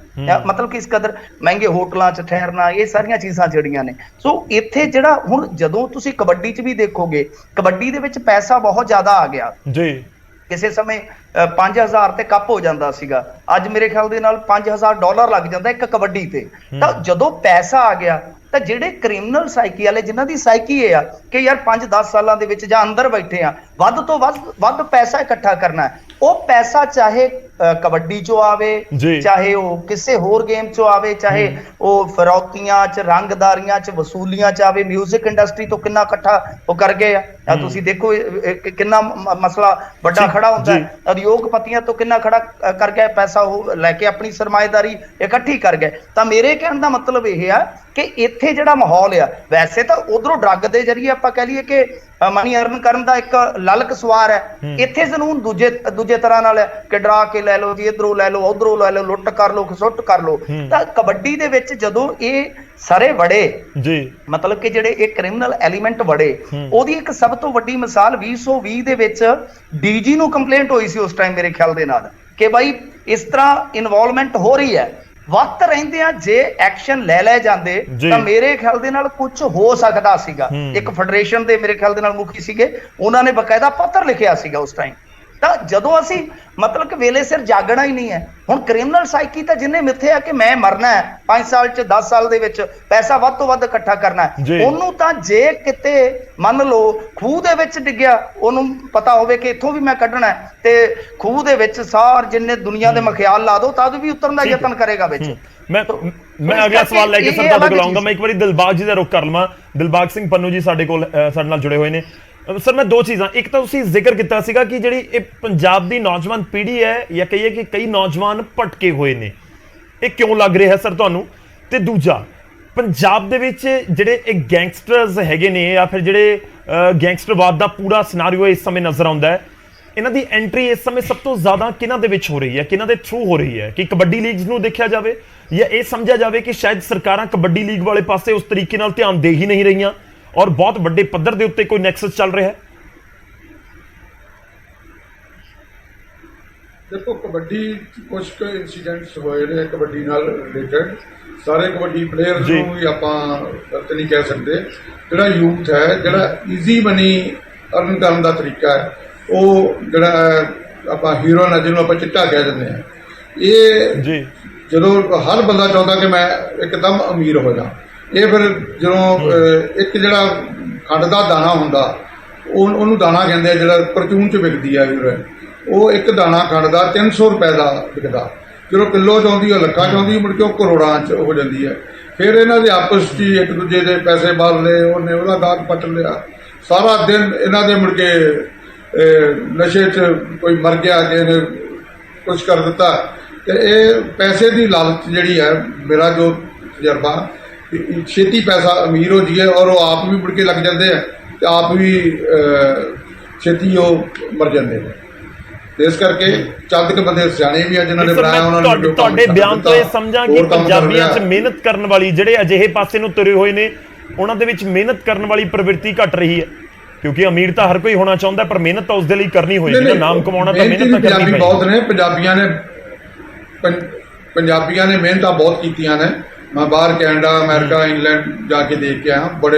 ਬੜੇ ਪਲਾਜ਼ਾ ਨੇ, ਬੜੇ ਬਿਜ਼ਨਸ ਨੇ। ਪੰਜਾਬੀ ਮਿਹਨਤ ਵੱਲੋਂ ਨਹੀਂ ਪਿੱਛੇ ਹਟਦੇ, ਪਰ ਚੰਦ ਕਿ ਜਿਹੜਾ ਪੈਸੇ ਦੀ ਲਾਲਸਾ ਔਰ ਜਿਹੜਾ ਯੂਥ ਸਾਡਾ ਭੜਕ ਗਿਆ ਕੁਛ ਕੁ, ਔਰ ਪੜ੍ਹ ਨਹੀਂ ਰਿਹਾ, ਔਰ ਹਰ ਬੰਦਾ ਬੈਗ ਚੁੱਕੀ ਫਿਰਦਾ ਕਿ ਮੈਂ ਛੇਤੀ ਬਾਹਰ ਚਲ ਜਾ। ਉਹ ਆਪਣੇ 5 ਸਾਲ 'ਚ 7 ਸਾਲ 'ਚ ਆਪਣੇ ਪੈਸੇ ਕਰਜ਼ਾ ਹੀ ਲਾਉਣਗੇ ਤੇ ਉਹ ਤਾਂ ਠੀਕ ਰਹਿਣਗੇ। ਬਾਕੀ ਜਿਹੜੇ ਪੁਰਾਣੇ ਦੱਸਿਆ ਜਿੱਦਾਂ ਮਿੰਟੂ ਜੀ ਨੇ ਕਿ ਉੱਥੇ ਦੇ ਜੰਪਲ ਜਿਹੜੇ ਨੇ ਉਹ ਜ਼ਿਆਦਾ, ਵਾਕਿਆ ਹੀ ਇਹ ਗੱਲ ਠੀਕ ਹੈ, ਮੈਂ ਉਹਨਾਂ ਨਾਲ ਸਹਿਮਤ ਹਾਂ ਕਿ ਜਿਹੜੇ ਉੱਥੇ ਦੇ ਜੰਪਲ ਨੇ ਉਹ ਜ਼ਿਆਦਾ ਇਸ ਪਾਸੇ ਪੈ ਹੋਏ ਨੇ। ਬਾਕੀ ਮੇਨ ਕਾਰਨ ਇਹਦਾ ਸਿਰਫ ਇਹਦੇ 'ਚ ਕਮਾਈ ਬਹੁਤ ਹੈ ਡਰੱਗਸ ਦੇ ਵਿੱਚ, ਤੇ ਯੂਥ ਜਿਹੜਾ ਉਹਨੂੰ ਲੱਗਿਆ ਕਿ ਇਸੇ 'ਚ ਪੈਸਾ ਬਣਦਾ, ਉੱਥੋਂ ਹੀ ਦੁਸ਼ਮਣੀਆਂ ਪੈਂਦੀਆਂ, ਉੱਥੋਂ ਹੀ ਗਰੋ ਕਰਦੇ ਆ। ਮੈਂ ਨਵਾਂਸ਼ਹਿਰ ਦੁਆਬੇ 'ਚ ਨੌਕਰੀ ਕੀਤੀ ਹੈ ਬਤੌਰ DSP SP। ਉੱਥੇ ਰੋਜ਼ ਹੀ ਦੂਜੇ ਤੀਜੇ ਦਿਨ ਫੋਨ ਆ ਜਾਂਦਾ ਹੁੰਦਾ ਸੀ ਜੀ ਉਹ ਫਲਾਣਾ ਨੌਜਵਾਨ ਮੁੰਡਾ ਮਰ ਗਿਆ। ਅਸੀਂ ਜਾਣਾ, ਘਰਦਿਆਂ ਨੇ ਕਹਿਣਾ ਜੀ ਇਹ ਮੋਟਰਸਾਈਕਲ ਮੰਗਦਾ ਸੀ, ਅਸੀਂ ਉਹ ਮੁਲਾਜ਼ਮਾਂ ਨੇ ਜਾਂ ਪਿੰਡ ਦੇ ਵਿੱਚ ਬੰਦੇ ਹੁੰਦੇ ਦੱਸਣ ਵਾਲੇ, ਕਹਿੰਦਾ ਜੀ ਇਹ ਚਿੱਟੇ ਤੇ ਲੱਗਾ ਹੋਇਆ ਸੀ, ਆ ਪੈਸੇ ਮੁੱਕੇ ਸੀ ਦਿੱਤੇ ਨਹੀਂ, ਜਾਂ ਡੋਜ਼ ਵੱਧ ਲੱਗ ਗਈ, ਤੇ ਜਾਂ ਉਹ ਹੁਣ ਇੱਧਰ ਵੀ ਮੌਤਾਂ ਹੋ ਰਹੀਆਂ ਨੇ ਹਰ ਪਾਸੇ। ਜਿਹੜਾ ਜ਼ਿਆਦਾ ਓਵਰਡੋਜ਼ ਹੋ ਗਿਆ ਤਾਂ ਵੀ ਮਰ ਗਿਆ, ਨਹੀਂ ਮਿਲਿਆ ਤਾਂ ਵੀ ਮਰ ਗਿਆ। ਇਸ ਕਰਕੇ ਤੇ ਜਿਹੜੇ ਪੈਸੇ ਕਮਾ ਰਹੇ ਨੇ ਉਹ ਧੜਾ ਧੜ ਕਮਾ ਰਹੇ ਨੇ, ਮੁੜ ਕੇ ਮਰਨਾ। ਜਿਹੜਾ ਇਹ ਡਰੱਗਸ ਦਾ ਕੰਮ ਹੈ, ਤੁਸੀਂ ਕਦੇ ਵੀ ਕੋਈ ਸਮਗਲਰ, ਕਦੇ ਕੋਈ ਬਦਮਾਸ਼, ਉਹਦਾ ਬੱਚਾ ਕੋਈ ਮੈਨੂੰ ਦੱਸ ਦਿਓ ਕੋਈ ਆਫੀਸਰ ਬਣਿਆ ਹੋਵੇ, ਜਾਂ ਉਹਦਾ ਬੱਚਾ ਕੋਈ ਚੰਗਾ ਬਿਜ਼ਨਸਮੈਨ ਬਣਿਆ ਹੋਵੇ, ਕੋਈ ਚੰਦ ਸਮਗਲਰ ਨੂੰ ਛੱਡ ਕੇ ਬਾਕੀ ਸਾਰੇ ਜਿਸ ਤਰ੍ਹਾਂ ਕਿਸੇ ਦੇ ਪੁੱਤ ਨੂੰ ਨਸ਼ੇ ਤੇ ਲਾਉਂਦੇ ਆ ਉਸੇ ਤਰ੍ਹਾਂ ਹੀ ਮਰਦੇ ਆ। ਵੱਡੀਆਂ ਵੱਡੀਆਂ ਕੋਠੀਆਂ ਦੇਖੀਆਂ ਸਮਗਲਰਾਂ ਦੀਆਂ, ਜਿਨ੍ਹਾਂ ਦੀ ਤੂਤੀ ਬੋਲਦੀ ਹੁੰਦੀ ਸੀ, ਉਹਨਾਂ ਦੇ ਘਰਾਂ 'ਚ ਹੁਣ ਭਈਏ ਰਹਿ ਰਹੇ ਨੇ, ਮਾਈਗ੍ਰੇਟ ਲੇਬਰ ਰਹਿ ਰਹੀ ਹੈ, ਮੁੰਡੇ ਉਹਨਾਂ ਦੇ ਨਸ਼ਿਆਂ ਦੇ ਲੱਗੇ ਆ, ਗੰਦੇ ਕੱਪੜੇ ਪਾਈ ਫਿਰਦੇ। ਕਿਸੇ ਜ਼ਮਾਨੇ 'ਚ ਅਸੀਂ ਅੰਮ੍ਰਿਤਸਰ ਜਾਣਾ, ਉੱਥੇ ਜਿਹੜੇ ਇਸ ਧੰਦਾ ਕਰਦੇ ਸੀ ਨਾ, ਚਿੱਟੀਆਂ ਚਾਦਰਾਂ ਕੁੜਤੇ ਪਜਾਮੇ ਪਾ ਕੇ, ਚਿੱਟੀਆਂ ਪੱਗਾਂ ਨਾਲ, ਹੱਥਾਂ 'ਚ ਰਾਈਫਲਾਂ ਫੜ ਕੇ। ਹੁਣ ਮੈਂ ਉਹ ਸਟੱਡੀ ਦੇਖਦਾ, ਮੈਂ ਇਸ ਇਲਾਕੇ 'ਚ ਰਹਿ ਰਿਹਾ, ਤੇ ਉਹਨਾਂ ਦੇ ਬੱਚੇ ਸਾਰੇ ਹੀ ਘਰ ਉੱਜੜ ਕੇ, ਕੱਖ ਨਹੀਂ ਬਣਿਆ। ਕੋਈ ਚੰਦ ਕਾਇ ਜਿਹੜੇ ਬਿਜ਼ਨਸ 'ਚ ਪੈ ਗਏ, ਆਪਣਾ ਪੈਸਾ ਉਹਨਾਂ ਨੇ ਬਿਜ਼ਨਸ ਦੇ ਵਿੱਚ ਸੈੱਟ ਕਰ ਲਿਆ, ਉਹ ਹੋ ਗਏ ਨੇ। ਬਾਕੀ ਸਭ ਖਤਮ। ਜਿਹੜਾ ਇਸ ਕੰਮ ਧੰਦੇ 'ਚ ਪੈਂਦਾ, ਕਿਸੇ ਦੇ ਬੱਚੇ ਨੂੰ ਨਸ਼ੇ ਤੇ ਲਾਉਂਦਾ, ਉਹਦੇ ਨਾਲ ਆਪਣੇ ਨਾਲ ਵੀ ਇਹੀ ਗੱਲ ਵਾਪਰਦੀ ਹੈ। ਠੀਕ ਹੈ, ਤੁਹਾਡਾ ਬਹੁਤ ਵੈਲਿਡ ਪੁਆਇੰਟ ਹੈ, ਪਰ ਮੈਂ ਮਿਹਨਤ ਵਾਲਾ ਬੜਾ ਕਲੀਅਰ ਕਰ ਦੇਵਾਂ। ਪੰਜਾਬੀ ਬੜੇ ਮਿਹਨਤੀ, ਆਪਾਂ ਸਾਰੇ ਜਾਣਦੇ ਹਾਂ, ਇਸ ਦੇ ਵਿੱਚ ਕੋਈ ਦੋ ਰਾਏ ਨਹੀਂ ਹੈ। ਦਰਸ਼ਨ ਔਲਖ ਜੀ, ਮੈਂ ਉਸੇ ਪੁਆਇੰਟ ਦੇ ਉੱਤੇ ਆਵਾਂ। ਗੀਤਕਾਰਾਂ ਨੂੰ ਲੈ ਕੇ ਇਸ ਸਮੇਂ ਜ਼ਰੂਰ ਸਵਾਲ ਉੱਠ ਰਹੇ ਨੇ, ਜੇਕਰ ਤੁਸੀਂ ਉਸ ਦੇ ਉੱਤੇ ਰਿਐਕਟ ਕਰ ਸਕੋ। ਕੀ ਇੰਡਸਟਰੀ ਵੀ ਆਪਣੇ ਅੰਦਰ ਇਹ ਸੋਚਦੀ ਹੈ, ਜਿਹੜੇ ਤੁਹਾਡੇ ਵਰਗੇ ਸੀਨੀਅਰ ਕਲਾਕਾਰ ਨੇ, ਕਿ ਉਹ ਵੀ ਸੋਚਦੇ ਨੇ ਕਿ ਹਾਂ ਜਿਹੜੇ ਗਾਣੇ ਅੱਜ ਦੀ ਡੇਟ ਦੇ ਵਿੱਚ ਬਣ ਰਹੇ ਨੇ, ਕਿ ਇਹ ਵੀ ਪੰਜਾਬ ਦੇ ਨੌਜਵਾਨ ਨੂੰ ਉਸ ਵਾਲੇ ਪਾਸੇ ਤਾਂ ਨਹੀਂ ਲੈ ਕੇ ਜਾ ਰਹੇ ਜਿੱਥੇ ਲੈ ਕੇ ਜਾਣ ਦੀ ਜ਼ਰੂਰਤ ਹੈ, ਜਾਂ ਜਿਸ ਤਰੀਕੇ ਨਾਲ ਉਹਨਾਂ ਨੂੰ ਪ੍ਰਭਾਵਿਤ ਕਰਨ ਦੀ ਜ਼ਰੂਰਤ ਹੈ? ਬਿਲਕੁਲ ਜੀ, ਦੇਖੋ ਜਿਹੜਾ ਸਾਡਾ ਮਿਊਜ਼ਿਕ ਇੰਡਸਟਰੀ ਆ ਔਰ ਸਾਡਾ ਫਿਲਮ ਇੰਡਸਟਰੀ ਆ, ਇਹਦਾ ਬੜਾ ਅਸਰ ਜਾਂਦਾ ਯੂਥ ਤੇ। ਮੈਂ ਤਾਂ ਬਹੁਤ ਚਿਰ, ਤੁਸੀਂ ਦੇਖਦੇ ਹੋ, ਮੈਂ ਬੜੇ ਚਿਰ ਦਾ ਅਸੀਂ ਢੰਡੋਰਾ ਪਿੱਟਦੇ ਆ ਵੀ ਇਹ ਚੀਜ਼ਾਂ ਨੂੰ, ਜਿਹੜਾ ਇਹਦੇ ਲਈ ਕੋਈ ਆਪਣਾ ਪੰਜਾਬ ਦਾ ਸੈਂਸਰ ਬੋਰਡ ਹੋਵੇ, ਕਿਉਂਕਿ ਸੈਂਟਰ ਤੋਂ ਜਦੋਂ ਸੈਂਸਰ ਤੋਂ ਪਾਸ ਹੋ ਕੇ ਆ ਜਾਂਦੀ ਇਹ ਚੀਜ਼, ਉਹ ਬੈਨ ਨਹੀਂ ਹੁੰਦੀ। ਇੱਕ ਸਾਡੇ YouTube ਆ ਤੇ ਉੱਤੇ ਯੂਥ ਕੁਝ ਵੀ ਪਾ ਦਿੰਦਾ ਬਣਾ ਕੇ, ਤੇ ਬੜਾ ਇਸ ਟਾਈਮ ਦਾ ਪੋਜੀਸ਼ਨ ਬੜੀ ਖਰਾਬ ਹੋਈ ਹੋਈ ਆ। ਇਹਦੇ ਲਈ ਇਕੱਲੀ ਇੰਡਸਟਰੀ ਜਾਂ ਮੈਂ ਮਿਊਜ਼ਿਕ ਇੰਡਸਟਰੀ ਕਹਾਂ ਉਹ ਜ਼ਿੰਮੇਵਾਰ ਨਹੀਂ ਹੈ, ਸਾਡਾ ਸਮਾਜ ਵੀ ਜ਼ਿੰਮੇਵਾਰ ਆ। ਕਿਉਂਕਿ ਜਦੋਂ ਅਸੀਂ ਬੱਚਿਆਂ ਨੂੰ ਰੋਟੀ ਦਿੰਦੇ ਸੀਗੇ, ਮੈਂ ਬਹੁਤ ਵਾਰੀ ਗੱਲ ਕਰਦਾ ਹੁੰਦਾ, ਤੇ ਉਹ ਦਾਲ ਫੁਲਕਾ ਖਾ ਕੇ ਖੁਸ਼ ਹੁੰਦੇ ਸੀ। ਅਸੀਂ 버ਗਰਾਂ ਤੇ ਲਾ ਲਏ, ਅਸੀਂ ਐਸਾ ਫੂਡ ਖਵਾਉਣ ਤੇ ਲਾ ਲਏ, ਹੁਣ ਬੱਚੇ ਰੋਟੀ ਖਾਣੀ ਛੱਡ ਗਏ।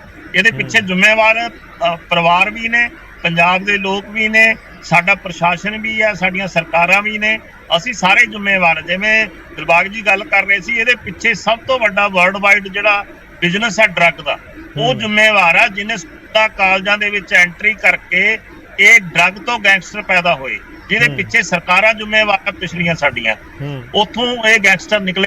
ਤੇ ਬਾਹਰ ਵੀ ਜਿਹੜਾ ਇਹ ਕਾਰੋਬਾਰ ਅੱਜ ਇਕੱਲੇ 11 ਬੰਦਿਆਂ ਦੇ ਨਾਂ ਆਏ ਨੇ, ਪਰ ਜਿਹੜੇ ਲੋਕ ਉੱਥੇ ਡਰੱਗ ਦਾ ਕਾਰੋਬਾਰ ਕਰ ਰਹੇ ਨੇ, ਜਿਹੜੇ ਪੰਜਾਬ 'ਚ ਕਾਰੋਬਾਰ ਕਰ ਰਹੇ, ਉਹ ਕਿਸੇ ਗੈਂਗਸਟਰਾਂ ਤੋਂ ਘੱਟ ਨਹੀਂ ਹੈ।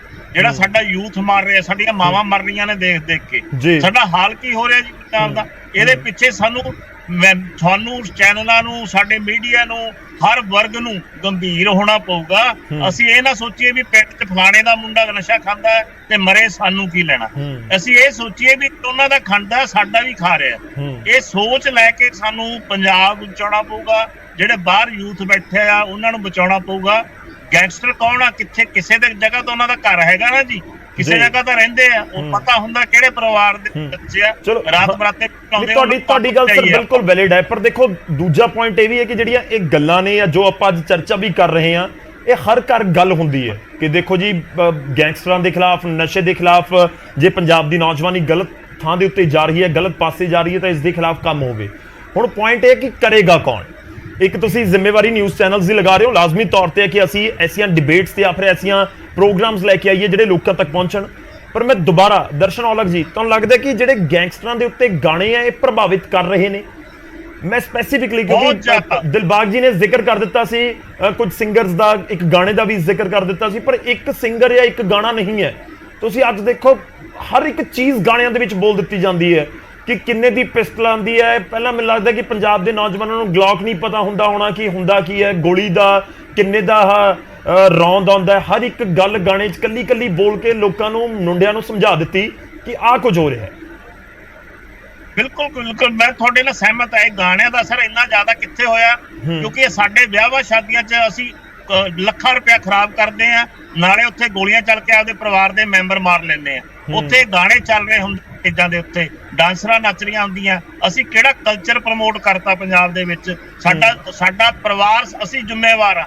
ਅਸੀਂ ਕਿਹੜਾ ਕਲਚਰ ਲੈ ਕੇ ਆ ਗਏ? ਇਹ ਗਾਣੇ ਲਾ ਕੇ ਨੱਚਣ ਦੀ ਸਾਨੂੰ ਡੀਜੇ ਲਾ ਕੇ ਕਦੋਂ ਲੋੜ ਪੈ ਗਈ?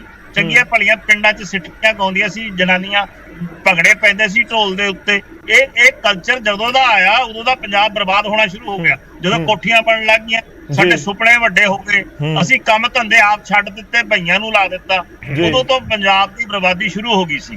ਫਿਰ ਵਿਹਲਾ ਇਹ ਸੀਗਾ, ਕੰਮ ਹੈ ਨਹੀਂ, ਕਿਸ ਪਾਸੇ ਲੱਗ ਗਿਆ? ਨਸ਼ੇ ਕਰਨ ਲੱਗ ਗਿਆ। ਨਸ਼ੇ ਕਰਨ ਲੱਗ ਗਿਆ, ਸਕੂਲਾਂ ਕਾਲਜਾਂ ਦੇ ਵਿੱਚ ਨਸ਼ਾ ਮਿਲਣ ਲੱਗ ਗਿਆ, ਉੱਥੋਂ ਗਲਤ ਪਾਸੇ ਤੁਰ ਪਿਆ। ਫਿਰ ਯੂਪੀ ਤੋਂ ਜਾ ਕੇ ਯੂਪੀਆਂ ਦੇ ਗਾਣੇ ਆਉਣ ਲੱਗ ਗਏ ਜਿੱਥੋਂ ਹਥਿਆਰ ਮਿਲਦੇ ਆ, ਉੱਥੋਂ ਜਾ ਕੇ ਹਥਿਆਰ ਲਿਆਉਣ ਲੱਗ ਗਏ। ਅੱਜ ਮੇਰਾ ਖਿਆਲ ਤੁਸੀਂ ਜੇ ਪੁਲਿਸ ਸੱਚੇ ਮਨ ਨਾਲ ਚੈਕਿੰਗ ਕਰੇ ਨਾ ਜੀ, ਮੇਰਾ ਖਿਆਲ 10 ਗੱਡੀਆਂ ਛੱਡ ਕੇ ਉਹਨਾਂ 'ਚ 2 ਗੱਡੀਆਂ 'ਚ ਹਥਿਆਰ ਨਹੀਂ ਹੋਣਗੇ, 8 'ਚ ਹਥਿਆਰ ਹੋਣਗੇ। ਇਹ ਹਾਲਾਤ ਹੋ ਗਏ।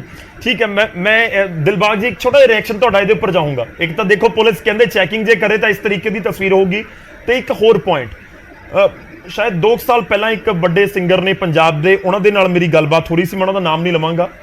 ਮੈਂ ਉਹਨਾਂ ਨੂੰ ਜ਼ਿਕਰ ਕੀਤਾ ਕਿ ਤੁਸੀਂ ਇਸ ਤਰੀਕੇ ਦੇ ਨਸ਼ੇ ਦੇ ਜਾਂ ਫਿਰ ਗੈਂਗਸਟਰਾਂ ਵਾਲੇ ਗਾਣੇ ਕਿਉਂ ਗਾ ਰਹੇ ਹੋ, ਤਾਂ ਉਹਨਾਂ ਦਾ ਬੜਾ ਇੱਕ ਲੌਜਿਕ ਸੀ। ਕਹਿੰਦੇ ਅੱਜ ਤੋਂ 3 ਸਾਲ ਪਹਿਲਾਂ ਮੈਂ ਇੱਕ ਗਾਣਾ ਗਾਇਆ ਸੀ ਜਿਹੜਾ ਕਿ ਪੰਜਾਬੀ ਕਲਚਰ ਨੂੰ ਪ੍ਰਮੋਟ ਕਰ ਰਿਹਾ ਸੀ, ਤੇ ਉਸ ਗਾਣੇ ਦੇ ਵਿਊਜ਼ ਲੱਖਾਂ ਦੇ ਵਿੱਚ ਰਹਿ ਗਏ, ਤੇ ਜਦੋਂ ਮੈਂ ਇਹ ਵਾਲਾ ਰਾਹ ਚੁਣਿਆ ਤਾਂ ਉਹਦੇ ਵਿਊਜ਼ ਕਰੋੜਾਂ ਦੇ ਵਿੱਚ ਪਹੁੰਚ ਗਏ। ਇਹ ਪ੍ਰੈਕਟੀਕਲ ਗੱਲ ਹੈ ਸਰ, ਮਤਲਬ ਮੈਂ ਇਸ ਕਰਕੇ ਤੁਹਾਡੇ ਨਾਲ ਜ਼ਿਕਰ ਕਰ ਰਿਹਾ ਕਿਉਂਕਿ ਤੁਸੀਂ ਗੀਤਕਾਰਾਂ ਦਾ ਜ਼ਿਕਰ ਕੀਤਾ ਸੀ। ਇਹ ਬੜੀ ਪ੍ਰੈਕਟੀਕਲ ਗੱਲ ਹੈ ਕਿ ਜੇਕਰ ਕੋਈ ਇੱਕ ਸਟਾਰ ਬਣ ਗਿਆ ਤੇ ਬਾਕੀ ਵੀ ਇਹ ਸੋਚਣਗੇ ਨਾ ਕਿ ਮੈਂ ਕਿਉਂ ਨਾ ਬਣ ਜਾਵਾਂ। ਦਿਲਬਾਗ ਜੀ ਮੇਰੀ ਆਵਾਜ਼ ਆ ਰਹੀ? ਹਾਂਜੀ ਹਾਂਜੀ ਹਾਂਜੀ, ਤੁਹਾਡੀ ਬਿਲਕੁਲ ਸਹੀ ਗੱਲ ਹੈ ਜੀ। ਇਹ ਕਲਾਕਾਰ ਵੀ ਗੀਤ ਤਾਂ ਉਹੀ ਗਾਉਣਗੇ ਨਾ ਜੋ ਅਸੀਂ ਪਸੰਦ ਕਰਦੇ ਹਾਂ। ਜਿੱਦਾਂ ਦੀ ਸਾਡੀ ਮੈਂਟੈਲਿਟੀ ਆ ਉਦਾਂ ਦਾ ਹੀ ਗਾਣਾ ਬਣ ਜਾਂਦਾ। ਅਸੀਂ ਹਥਿਆਰਾਂ ਦਾ ਉਹ 'ਚ ਨਾਗਣੀ ਆਉਂਦੇ ਆ, ਉਹਦੇ 'ਚ ਬਲੌਕ ਆ ਗਿਆ, ਜਿਸ ਤਰ੍ਹਾਂ ਇਹਨਾਂ ਨੇ ਜ਼ਿਕਰ ਕੀਤਾ, ਪਿੰਡ ਦੀਆਂ ਸੱਥਾਂ ਦੇ ਵਿੱਚ ਬਹਿ ਕੇ ਵੈਲਪੁਣੇ ਦੀਆਂ ਗੱਲਾਂ ਆਉਂਦੀਆਂ ਨੇ ਗਾਣਿਆਂ ਦੇ ਵਿੱਚ। ਉਹ ਸਾਡਾ ਵੀ ਕਸੂਰ ਆ ਕਿ ਅਸੀਂ ਉਹਨਾਂ ਨੂੰ ਪਸੰਦ ਕਰਦੇ ਹਾਂ। ਹਰ ਬੱਚੇ ਦੇ ਕੰਨ ਨੂੰ ਅੱਜ ਕੱਲ੍ਹ ਟੂਟੀਆਂ ਲੱਗੀਆਂ ਹੁੰਦੀਆਂ, ਔਰ ਜਿੰਨੇ ਵੀ ਇਹ ਨਵੇਂ ਗਾਣੇ ਆ ਰਹੇ ਨੇ ਉਹ ਨਾਲੇ ਮੋਟਰਸਾਈਕਲ ਚਲਾਈ ਜਾਂਦੇ, ਨਾਲੇ ਇਹ ਪਤਾ ਨਹੀਂ ਕਿ ਕਿਹੜੇ ਵੇਲੇ ਉਹਨਾਂ ਨੇ ਟਰੱਕ 'ਚ ਠੋਕ ਦੇਣਾ, ਟਰੱਕ ਆਪਣਾ ਮੋਟਰਸਾਈਕਲ, ਤੇ ਉਹ ਗਾਣੇ ਆਪਾਂ ਸੁਣਦੇ ਹਾਂ ਤਾਂ ਉਹ ਗਾਉਂਦੇ ਨੇ। ਇਹ ਆਪਾਂ ਵੀ ਵਿੱਚ ਕਸੂਰਵਾਰ ਹਾਂ ਬਰਾਬਰ ਦੇ ਹੀ, ਬਟ ਇੰਨੇ ਜ਼ਿਆਦਾ ਭੜਕਾਊ ਗਾਣੇ ਕਿ ਜਿਹੜੇ ਠਾਹ ਗੋਲੀ ਚੱਲੇ, ਤੇ ਉਹ ਕਲਾਕਾਰਾਂ ਨੂੰ, ਸਾਡਾ ਸਮਾਜ ਦਾ ਹਿੱਸਾ ਨੇ, ਉਹਨਾਂ ਨੂੰ ਥੋੜ੍ਹੀ ਜ਼ਿੰਮੇਵਾਰੀ ਸਮਝਣੀ ਚਾਹੀਦੀ ਹੈ। ਜਿੱਦਾਂ ਦੇ ਉਹ ਹੋਰ ਚੰਗੇ ਗਾਣੇ ਗਾਉਣਗੇ ਤਾਂ ਆਪਾਂ ਵੀ ਉਹ ਸੁਣਨ ਲੱਗ ਜਾਵਾਂਗੇ। ਜਿੱਦਾਂ ਮੈਂ ਸਿੱਧੂ ਮੂਸੇਵਾਲੇ ਦਾ ਮੈਂ ਕੋਈ ਫੈਨ ਨਹੀਂ ਸੀ, ਲੇਕਿਨ ਜਦੋਂ ਡੈਥ ਹੋਈ, ਉਹ ਨਿਊਜ਼ ਤੇ ਖਬਰਾਂ ਦੇਖੀਆਂ, ਉਹਦਾ ਬਾਪ, ਮੈਂ ਪੂਰਾ ਸੀਨ ਨਹੀਂ ਦੇਖ ਸਕਦਾ ਜਦੋਂ ਥਾਪੀ ਮਾਰਦਾ ਬਾਪ, ਕਿ ਇੰਨਾ ਉਹ ਦੁਖਦਾਈ ਹੈ ਮਾਂ ਬਾਪ ਦਾ ਬੱਚਾ ਚਲ ਜਾਣਾ। ਬਟ ਉਹ ਵੀ ਗਾਣੇ ਤੇ ਇੱਦਾਂ ਦੇ ਹੀ ਸੀ ਨਾ ਵੀ ਡਾਲਰਾਂ ਨਾ ਚੱਲਦਾ ਡਾਲਰਾਂ ਵਾਂਗੂ। ਹੋਰ ਉਹ ਪੀੜ੍ਹੀ ਜਿਹੜੀ ਆ ਉਹ ਜਿੱਦਾਂ ਦੇ ਉਹਨਾਂ ਦੇ ਗਾਣੇ ਅਸੀਂ ਪਸੰਦ ਕਰਦੇ ਆ ਉਹ ਗਾਉਂਦੇ ਆ। ਉਹ ਯਾਰਾਂ ਯੂਥ ਚੱਲ ਜਾਂਦਾ ਸੀਗਾ ਅਖਾੜਿਆਂ ਦੇ ਵਿੱਚ। ਪਹਿਲਾਂ ਹੁੰਦਾ ਸੀ ਛੋਟੇ ਛੋਟੇ ਅਖਾੜੇ ਲੱਗਦੇ ਸੀ, ਕੁਲਦੀਪ ਮਾਨਕ ਆ ਗਿਆ, ਮੁਹੰਮਦ ਸਦੀਕ ਹੋ ਗਿਆ। ਹੁਣ ਤਾਂ ਲੱਖਾਂ ਕਰੋੜਾਂ ਦੇ ਵਿੱਚ ਇਹਨਾਂ ਦੇ ਸ਼ੋਅ ਵਿਕਦੇ ਆ, ਤੇ ਉਹਨਾਂ ਨੇ ਗਾਉਣਾ ਉਹੀ ਆ ਜੋ ਅਸੀਂ ਸਾਡਾ ਯੂਥ ਪਸੰਦ ਕਰਦਾ। ਉਹ ਵੀ ਕਸੂਰਵਾਰ ਤੇ ਹੈ ਕਿ ਉਹਨਾਂ ਨੂੰ ਨਹੀਂ ਗਾਉਣੇ ਚਾਹੀਦੇ, ਬਟ ਅਸੀਂ ਲਾਈਕ ਕਰਦੇ ਹਾਂ ਤਾਂ ਹੀ ਉਹ ਗਾਉਂਦੇ। ਹਾਂਜੀ ਠੀਕ ਹੈ ਸਰ, ਮੈਂ ਇੱਕ ਇਸ ਪ੍ਰੋਗਰਾਮ ਦੇ ਆਖਿਰ ਦੇ ਵਿੱਚ ਹੁਣ ਮੈਂ ਇੱਕ ਸਭ ਤੋਂ ਕਮੈਂਟ ਲਊਂਗਾ। ਇਸ ਸਮੇਂ 2 ਚੀਜ਼ਾਂ ਨੇ। ਪਹਿਲੀ ਕਿ ਜੋ ਮੈਂ ਸ਼ੁਰੂਆਤ ਦੇ ਵਿੱਚ ਜ਼ਿਕਰ ਕੀਤਾ ਸੀ ਕਿ ਜਿਨ੍ਹਾਂ ਦਾ ਬੇਟਾ ਇਸ ਸਮੇਂ ਟੀਨੇਜ ਦੇ ਵਿੱਚ ਹੈ, ਯਾਨੀ 15-16 ਸਾਲ ਦਾ, 18 ਸਾਲ ਦਾ, 20 ਸਾਲ ਦਾ, ਉਹਨਾਂ ਦੇ ਲਈ ਕੀ ਸੁਝਾਅ ਹੈ? ਕਿਉਂਕਿ ਆਪਾਂ ਇਹ ਜ਼ਿਕਰ ਕਰ ਰਹੇ ਹਾਂ ਕਿ ਹਾਂ ਇਹ ਹੋਣਾ ਚਾਹੀਦਾ ਹੈ, ਇਸ ਤਰੀਕੇ ਨਾਲ ਸਰਕਾਰਾਂ ਨੂੰ ਕਰਨਾ ਚਾਹੀਦਾ ਹੈ ਜਾਂ ਸਮਾਜ ਨੂੰ ਕਰਨਾ ਚਾਹੀਦਾ ਹੈ, ਪਰ ਉਹ ਮਾਪੇ ਕੀ ਕਰਨ? ਉਹ ਪਿਓ ਕੀ ਕਰੇ ਜਿਸ ਦਾ ਪੁੱਤ 16 ਸਾਲ ਦਾ ਜਾਂ 20 ਸਾਲ ਦਾ ਜਾਂ 25 ਸਾਲ ਦਾ? ਉਸ ਨੂੰ ਚਿੰਤਾ ਸਤਾ ਰਹੀ ਹੈ ਕਿ ਇਹ ਇਸ ਵਾਲੇ ਪਾਸੇ ਨੂੰ ਨਾ ਚਲਾ ਜਾਵੇ। ਉਹ ਵਾਰ-ਵਾਰ ਉਹਦਾ ਫੋਨ ਚੈੱਕ ਕਰਦਾ ਜਾਂ ਉਹਨੂੰ ਪੁੱਛਦਾ ਰਹੂਗਾ ਕਿ ਅੱਜ 3 ਵਜੇ ਕਿੱਥੇ ਸੀ, ਅੱਜ 7 ਵਜੇ ਕਿੱਥੇ ਸੀ। ਇਹ ਪ੍ਰੈਕਟੀਕਲ ਹੋ ਰਿਹਾ ਹੈ ਪੰਜਾਬ ਦੇ ਵਿੱਚ। ਉਹ ਮੈਨੂੰ ਲੱਗਦਾ ਕਿ ਸਾਰੇ ਆਪਾਂ ਇਸ ਦੇ ਨਾਲ ਸਹਿਮਤ ਹੋਵਾਂਗੇ। ਇਸ ਕਰਕੇ ਮੈਂ ਇੱਕ ਕਮੈਂਟ ਸਾਰਿਆਂ ਤੋਂ ਜ਼ਰੂਰ ਲਵਾਂਗਾ। ਪ੍ਰੋਫੈਸਰ ਸਾਹਿਬ, ਸ਼ੁਰੂਆਤ ਤੁਹਾਡੇ ਤੋਂ, ਦੋਵਾਂ ਨੂੰ, ਸਰਕਾਰ ਨੂੰ ਕੀ ਸੁਝਾਅ ਹੈ? ਸਰਕਾਰ ਦੇ ਕੋਲ ਤਾਂ ਬਹੁਤ ਸਾਰੇ ਇਸ ਸਮੇਂ ਕਿਤੇ ਨਾ ਕਿਤੇ ਟੀਮਾਂ ਬੈਠੀਆਂ ਹੋਈਆਂ ਨੇ ਜਿਹੜੀਆਂ ਦੱਸ ਰਹੀਆਂ ਹੋਣਗੀਆਂ ਕੀ ਕਰਨਾ, ਪਰ ਉਹਨਾਂ ਮਾਪਿਆਂ ਦੇ ਲਈ, ਉਹਨਾਂ ਜਿਨ੍ਹਾਂ ਦੇ ਬੱਚੇ ਇਸ ਸਮੇਂ ਜ਼ਰੂਰ ਉਸ ਦੌਰ ਦੇ ਵਿੱਚੋਂ ਨਿਕਲ ਰਹੇ ਹਨ। ਦੇਖੋ ਗੌਰਵ, ਇਹਦੇ ਵਿੱਚ ਆਪਾਂ ਕੁਝ ਨਹੀਂ ਕਰ ਸਕਦੇ। ਟੈਕਨੋਲੋਜੀ, ਫੋਨ, ਅਨਪੜ੍ਹ ਤੋਂ ਅਨਪੜ੍ਹ ਬੰਦਾ ਵੀ ਟੱਚ ਸਕਰੀਨ ਫੋਨ ਚਾਹੁੰਦਾ ਹੈ। ਬਿਲਕੁਲ। ਤੇ ਉਹਨੂੰ ਤਾਂ ਤੁਸੀਂ ਟੀਵੀ ਹਰ ਘਰ 'ਚ ਹੈ, ਤੁਸੀਂ ਰੋਕ ਨਹੀਂ ਸਕਦੇ। ਇਹ ਕਮਿਊਨੀਕੇਸ਼ਨ ਨੂੰ ਨਹੀਂ ਤੁਸੀਂ ਰੋਕ ਸਕਦੇ। ਉਹਦੇ ਤੇ ਲੋਕ ਲੱਭ ਕੇ ਉਹਨੂੰ ਲੱਭਦੇ ਆ ਤੇ ਆਪਣੇ ਉਹਦੇ ਵਿੱਚ ਸ਼ਾਮਲ ਹੁੰਦੇ ਆ। ਸਵਾਲ ਹੈ ਸਰਕਾਰਾਂ, ਪੰਜਾਬ ਦੇ ਬਾਰੇ ਜਿੱਥੋਂ ਤੱਕ ਮੈਂ ਗੱਲ ਕਰਾਂ, ਮੈਨੂੰ ਬਹੁਤ ਸਾਫ਼ ਤੌਰ 'ਤੇ ਮੇਰੀ ਉਮਰ ਦਾ ਬੰਦਾ ਵੀ ਇੱਕ ਤਕਾਜ਼ਾ ਹੈ। ਮੈਂ ਦੇਖਿਆ ਪੰਜਾਬ, ਪਿੰਡਾਂ ਵਾਲਾ ਪੰਜਾਬ ਜਿਹੜਾ ਅੱਜ ਤੋਂ 60 ਸਾਲ ਪਹਿਲਾਂ ਕੀ ਸੀ ਤੇ ਅੱਜ ਵਾਲਾ ਕੀ ਹੈਗਾ ਜੀ। ਮੈਨੂੰ ਸਾਫ਼ ਨਜ਼ਰ ਆਉਂਦਾ ਕਿ ਪੰਜਾਬ ਦੇ ਵਿੱਚ ਕੁਝ ਨਹੀਂ ਹੋਇਆ, ਸਿਰਫ ਤੇ ਸਿਰਫ ਇਹਨੂੰ ਸਾਂਭਿਆ ਨਹੀਂ ਗਿਆ। ਜਿੰਨਾ ਸਰਕਾਰਾਂ ਨੇ, ਜਿੰਨਾ ਪੋਲੀਟੀਕਲ ਪਾਰਟੀਆਂ ਨੇ, ਲੋਕਾਂ ਨੇ ਇਹਨੂੰ ਸਾਂਭਣਾ ਸੀ, ਉਹਨਾਂ ਨੇ ਇਸ ਦੀ ਸ਼ਕਤੀ ਨੂੰ ਵਿਖਾੜ ਦਿੱਤਾ। ਅੱਜ ਵੀ ਪੰਜਾਬ ਅੱਗੇ ਵਧਣਾ ਚਾਹੁੰਦਾ, ਜਦੋਂ ਇੱਥੇ ਉਹਨੂੰ ਜਗ੍ਹਾ ਹੀ ਨਹੀਂ ਮਿਲਦੀ। ਜਾ ਕੇ ਕਿਸੇ ਯੂਨੀਵਰਸਿਟੀ ਕਾਲਜ 'ਚ ਦੇਖੋ ਤਾਂ ਅੱਧੀ ਫੈਕਲਟੀ ਨਹੀਂ ਹੈਗੀ, ਪੜ੍ਹਾਈ ਦਾ ਬਿਲਕੁਲ ਸੱਤਿਆਨਾਸ਼, ਫੀਸਾਂ ਇਕੱਠੀਆਂ ਹੋ ਰਹੀਆਂ। ਸਰਕਾਰੀ ਯੂਨੀਵਰਸਿਟੀਆਂ ਕਾਲਜ ਬੰਦ ਕਰਾ ਕੇ ਤੁਸੀਂ ਹੁਣ ਪ੍ਰਾਈਵੇਟ ਖੋਲ੍ਹ ਲਿਓ, ਉੱਥੇ ਕਿੰਨੀਆਂ ਕੁ ਪੜ੍ਹਾਈਆਂ ਸਾਡੇ ਸਾਰਿਆਂ ਦੇ ਸਾਹਮਣੇ ਆ। ਤੇ ਯੂਥ ਹੈ ਕਿੱਥੇ ਜੀ? ਜਾਂ ਤੇ ਉਹਨੂੰ ਦੇਖੋ, ਸਾਨੂੰ ਸਮਾਜ ਨੂੰ ਜਿਹੜੀ ਸੂਝ-ਬੂਝ ਗੌਰਵ ਜੀ ਆਉਣੀ ਆ, ਜਾਂ ਤੇ ਧਰਮ ਨੇ ਦੇਣੀ ਆ। ਧਰਮ ਦਾ ਹਾਲ ਆਪਾਂ ਦੇਖ ਰਹੇ ਆ, ਉਹਨਾਂ ਨੂੰ ਆਪਣਾ ਹੀ ਵੇਲ ਨਹੀਂ ਕਿਸੇ ਕਿਸਮ ਦਾ, ਜਾਂ ਉਹਨਾਂ ਨੂੰ ਸਮਾਜ ਦੇ ਵਿੱਚੋਂ ਮਾਂ-ਬਾਪ ਤੋਂ ਆਉਣੀ ਆ। ਮਾਂ-ਬਾਪ ਦੇ ਵੱਸ ਤੋਂ ਬਾਹਰ ਗੱਲ ਹੋ ਗਈ, ਕਿਉਂਕਿ ਮੀਡੀਆ ਹੋਰ ਸਾਰਾ ਕੁਝ ਹੋ ਗਿਆ। ਜਿੱਥੋਂ ਉਹਨਾਂ ਦੀ ਫਾਊਂਡੇਸ਼ਨ ਬਣਨੀ ਆ ਉਹ ਸਕੂਲਾਂ ਤੇ ਕਾਲਜਾਂ ਦੇ ਵਿੱਚ, ਉੱਥੇ ਨੰਬਰਾਂ ਤੋਂ ਇਲਾਵਾ ਕੋਈ ਦੱਸਿਆ ਹੀ ਨਹੀਂ ਜਾਂਦਾ। ਕਿੱਥੋਂ ਉਮੀਦ ਕਰਦੇ ਹਾਂ ਅਸੀਂ ਸਾਡਾ ਸਾਡਾ ਸਮਾਜ ਸੁਧਰੂਗਾ ਔਰ ਅੱਗੇ ਵਧੂਗਾ? ਮਾਪਿਆਂ ਦਾ ਦੇਖੋ, ਮਾਪਿਆਂ ਤੇ ਨਾ ਆਪਾਂ ਗੱਲ ਕਹੀਏ, ਕੋਈ ਮਾਪੇ ਨਹੀਂ ਚਾਹੁੰਦਾ ਕਿ ਉਹਦਾ ਪੁੱਤ ਜਿਹੜਾ ਅੱਗੇ। ਮੈਂ ਤਾਂ ਉਹੀ ਕਹਿ ਰਿਹਾ ਨਾ ਸਰ ਕਿ ਕੋਈ ਚਾਹੁੰਦਾ ਨਹੀਂ, ਪਰ ਉਹਨਾਂ ਦੇ ਵਿਚਾਰਿਆਂ ਦੇ ਹੱਥ ਵਿੱਚ ਵੀ ਕੀ ਹੈ? ਨਹੀਂ ਬਿਲਕੁਲ। ਮੇਰਾ ਦੇਖੋ, ਮਾਪੇ ਤੇ ਬੱਚੇ ਨੂੰ ਸਹੂਲਤਾਂ ਦੇ ਸਕਦੇ ਆ। ਸਾਹਮਣਾ ਕਿੰਨੇ ਆ? ਸਰਕਾਰਾਂ ਨੇ ਸਾਹਮਣਾ, ਸਮਾਜ ਨੇ ਸਾਹਮਣਾ, ਸਕੂਲਾਂ ਨੇ ਸਾਹਮਣਾ, ਕਾਲਜਾਂ ਨੇ ਸਾਹਮਣਾ, ਤੇ ਬਾਅਦ ਚ ਨੌਕਰੀ ਦੇਣੀ। ਨਾ ਤੇ ਤੁਹਾਡੀ ਪੜ੍ਹਾਈ, ਨਾ ਨੌਕਰੀ, ਨਾ ਕੁਛ ਖੇਤੀ 'ਚ ਕੰਮ, ਕਿਉਂਕਿ ਉੱਥੇ ਸਸਤੇ ਮਜ਼ਦੂਰ ਮਿਲਦੇ ਆ। ਸਾਡਾ ਨੌਜਵਾਨ ਤੇ ਕਿਸਾਨ ਜਾਂ ਹੋਰ ਪੰਜਾਬੀ ਜਾਣ ਤੇ ਕਿੱਥੇ ਜਾਣ? ਉਹਨਾਂ ਨੂੰ ਉਹ ਅੱਗੇ ਵਧਣਾ ਚਾਹੁੰਦੇ, ਉਹਨਾਂ ਨੂੰ ਜਗ੍ਹਾ ਨਹੀਂ ਮਿਲਦੀ, ਇੱਥੋਂ ਛੱਡ ਭੱਜੀ ਜਾਂਦੇ ਆ। ਜਿੱਥੇ ਉਹਨਾਂ ਨੂੰ ਜਗ੍ਹਾ ਮਿਲਦੀ ਆ ਉੱਥੇ ਜਾ ਕੇ ਕੰਮ ਕਰ ਰਹੇ ਆ। ਠੀਕ ਕਹਿ ਰਹੇ ਆ ਸਾਰੇ ਗੁਰਸਰਗਿਆ ਜੀ ਸਾਰੇ ਜੀ।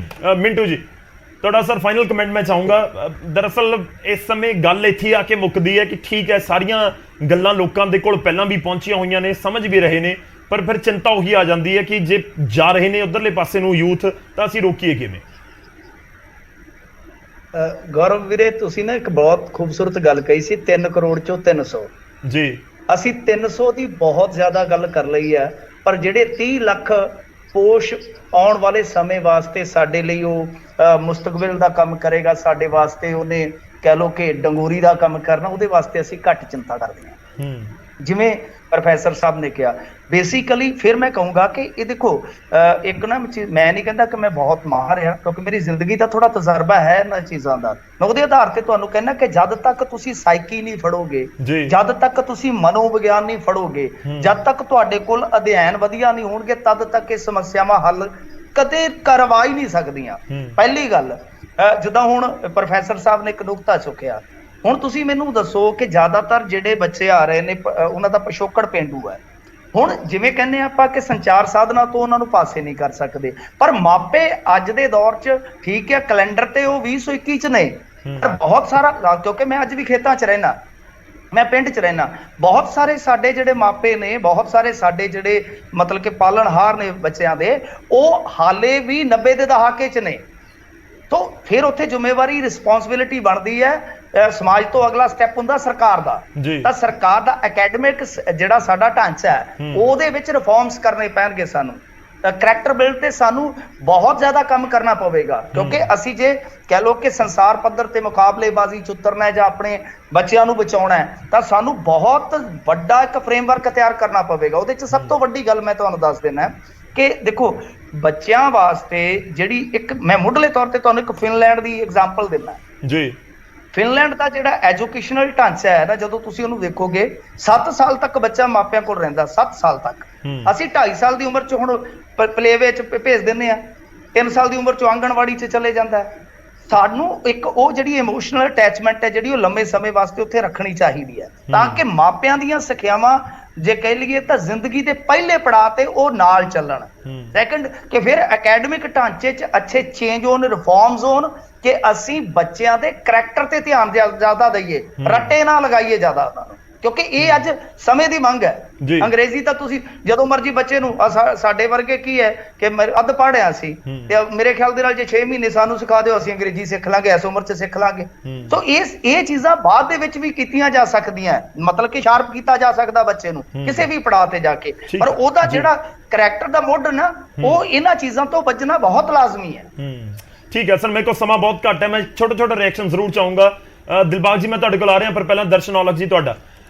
ਦੇਖੋ ਬਹੁਤ ਸਾਰੀ ਮਿਊਜ਼ਿਕ ਇੰਡਸਟਰੀ ਦੇ ਉੱਤੇ ਉਂਗਲਾਂ ਉੱਠ ਰਹੀਆਂ, ਪਰ ਇਸ ਸਭ ਦੇ ਵਿਚਾਲੇ ਲੋਕ ਇਹ ਵੀ ਜਾਣਨਾ ਚਾਹੁੰਦੇ ਨੇ ਕਿ ਗਾਣਾ ਤਾਂ ਉਹ ਸਿੱਧੂ ਮੂਸੇਵਾਲਾ ਦੀ ਇੱਕ ਲਾਈਨ ਸੀ ਨਾ ਕਿ ਕੱਲਾ ਕੱਲਾ ਗੀਤ ਯਾਦ ਹੈ, ਤਾਂ ਪ੍ਰੈਕਟੀਕਲੀ ਮੈਂ ਉਹੀ ਗੱਲ ਕਰ ਰਿਹਾ ਕਿ ਬਹੁਤ ਸਾਰੇ ਗਾਣੇ ਮੈਨੂੰ ਵੀ ਯਾਦ ਹੈ, ਮੈਂ ਵੀ ਸੁਣ ਰਿਹਾ ਤਾਂ ਹੀ ਨੇ, ਤੁਹਾਨੂੰ ਵੀ ਯਾਦ ਹੋਣਗੇ, ਤੁਸੀਂ ਸੁਣ ਰਹੇ ਹੋ ਤਾਂ ਹੀ ਹੈ। ਬਿਲਕੁਲ ਗੌਰਵ ਜੀ, ਮੈਂ ਤੁਹਾਡੇ ਨਾਲ ਦੋ ਗੱਲਾਂ ਸਾਂਝੀਆਂ ਕਰੂੰਗਾ ਵੀ ਗੁਰੂ ਨਾਨਕ ਦੇਵ ਜੀ ਦਾ ਫਲਸਫਾ ਸਾਨੂੰ ਇਸ ਟਾਈਮ ਪੰਜਾਬੀਆਂ ਨੂੰ ਅਪਣਾਉਣਾ ਪਊਗਾ। ਆਪਣ ਹੱਥੀ ਆਪੇ ਹੀ ਕਾਜ ਸਵਾਰੀਏ, ਕਿਰਤ ਕਰੋ ਨਾਮ ਜਪੋ ਤੇ ਵੰਡ ਛਕੋ ਦਾ ਫਲਸਫਾ ਅਪਣਾਉਣਾ ਪਊਗਾ। ਮਾਂ-ਬਾਪ ਨੂੰ ਵੀ ਆਪਣੇ ਫੋਨ ਛੱਡ ਕੇ ਬੱਚਿਆਂ ਵੱਲ ਧਿਆਨ ਦੇਣਾ ਪਊਗਾ, ਕਿਉਂਕਿ ਮਾਂ-ਬਾਪ ਨੇ, ਮੈਂ ਪਹਿਲਾਂ ਕਰ ਚੁੱਕਿਆ ਵੀ ਅਸੀਂ ਸਮਾਜ ਦੇ ਲੋਕਾਂ ਨੇ ਬੱਚਿਆਂ ਨੂੰ ਦੂਰ ਕੀਤਾ, ਬੱਚਿਆਂ ਨੂੰ ਛਾਤੀ ਨਾਲ ਲਾਉਣਾ ਪਊਗਾ। ਆ ਜਾਣਗੇ ਬੱਚੇ, ਕਿਧਰੇ ਨਹੀਂ ਜਾਂਦੇ, ਅਸੀਂ ਇਹਨਾਂ ਨੂੰ ਬਹੁਤ ਦੂਰ ਕਰ ਚੁੱਕੇ ਬੱਚਿਆਂ ਨੂੰ। ਅਸੀਂ ਸੋਸ਼ਲ ਨੈਟਵਰਕ ਉੜ ਸਕਦੇ ਹਾਂ, ਸਾਡੇ ਕੋਲ ਸਾਰੀਆਂ ਚੀਜ਼ਾਂ, ਇੱਕ ਸਮਾਂ ਦਿਓ ਉਹਨਾਂ ਨੂੰ, ਸਵੇਰੇ ਘੰਟਾ ਚਲਾ ਲਾ, ਸ਼ਾਮ ਨੂੰ ਚਲਾ ਲਾ। ਆਪਾਂ ਜਦੋਂ ਸਾਰਾ ਦਿਨ ਸੋਸ਼ਲ ਨੈਟਵਰਕ ਦੇ ਉੱਤੇ ਗੰਦ ਪੰਦ ਦੇਖ ਰਹੇ ਆ, ਮਾਹੌਲ ਸਾਰਾ ਗਾਣਿਆਂ ਦੇ ਉੱਤੇ ਚੱਲ ਰਿਹਾ, ਘਰੇ ਸਾਰਾ ਦਿਨ ਟੀਵੀ 'ਚ ਗਾਣੇ ਚੱਲ ਰਹੇ ਆ, ਫੋਨ 'ਚ ਗਾਣੇ ਚੱਲ ਰਹੇ ਆ, ਤੇ ਬੱਚਿਆਂ ਦਾ ਦੇਖੋ, ਬੱਚੇ ਦੇ ਨਾਜ਼ੁਕ ਹੁੰਦੇ ਆ, ਉਹ ਗਲਤ ਪਾਸੇ ਮੁੜਨ। ਸਾਡਾ ਫਰਜ਼ ਬਣਦਾ ਅਸੀਂ ਇਹਨਾਂ ਨੂੰ ਵਾਪਸ ਲਿਆਈਏ, ਸਾਰਾ ਸਮਾਜ ਇਕੱਠਾ ਹੋਵੇ।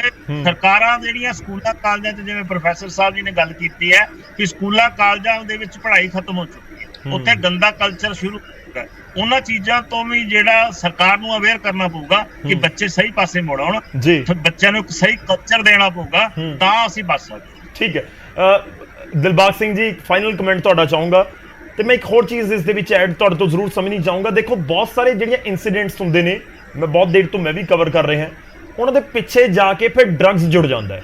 ਸਿੱਧੂ ਮੂਸੇਵਾਲਾ ਦਾ ਕੇਸ ਆਇਆ, ਉਸ ਤੋਂ ਬਾਅਦ ਡਰੱਗਸ ਜੁੜ ਗਿਆ, ਹਥਿਆਰਾਂ ਦੀ ਸਪਲਾਈ ਦੇ ਨਾਲ ਡਰੱਗਸ ਜੁੜ ਗਿਆ। ਜੇ ਹੁਣ ਕੈਨੇਡਾ ਦੇ ਵਿੱਚ 9 ਪੰਜਾਬੀਆਂ ਦਾ ਜ਼ਿਕਰ ਹੋ ਰਿਹਾ, ਉੱਥੇ ਜਾ ਕੇ ਵੀ ਡਰੱਗਸ ਜੁੜ ਗਿਆ।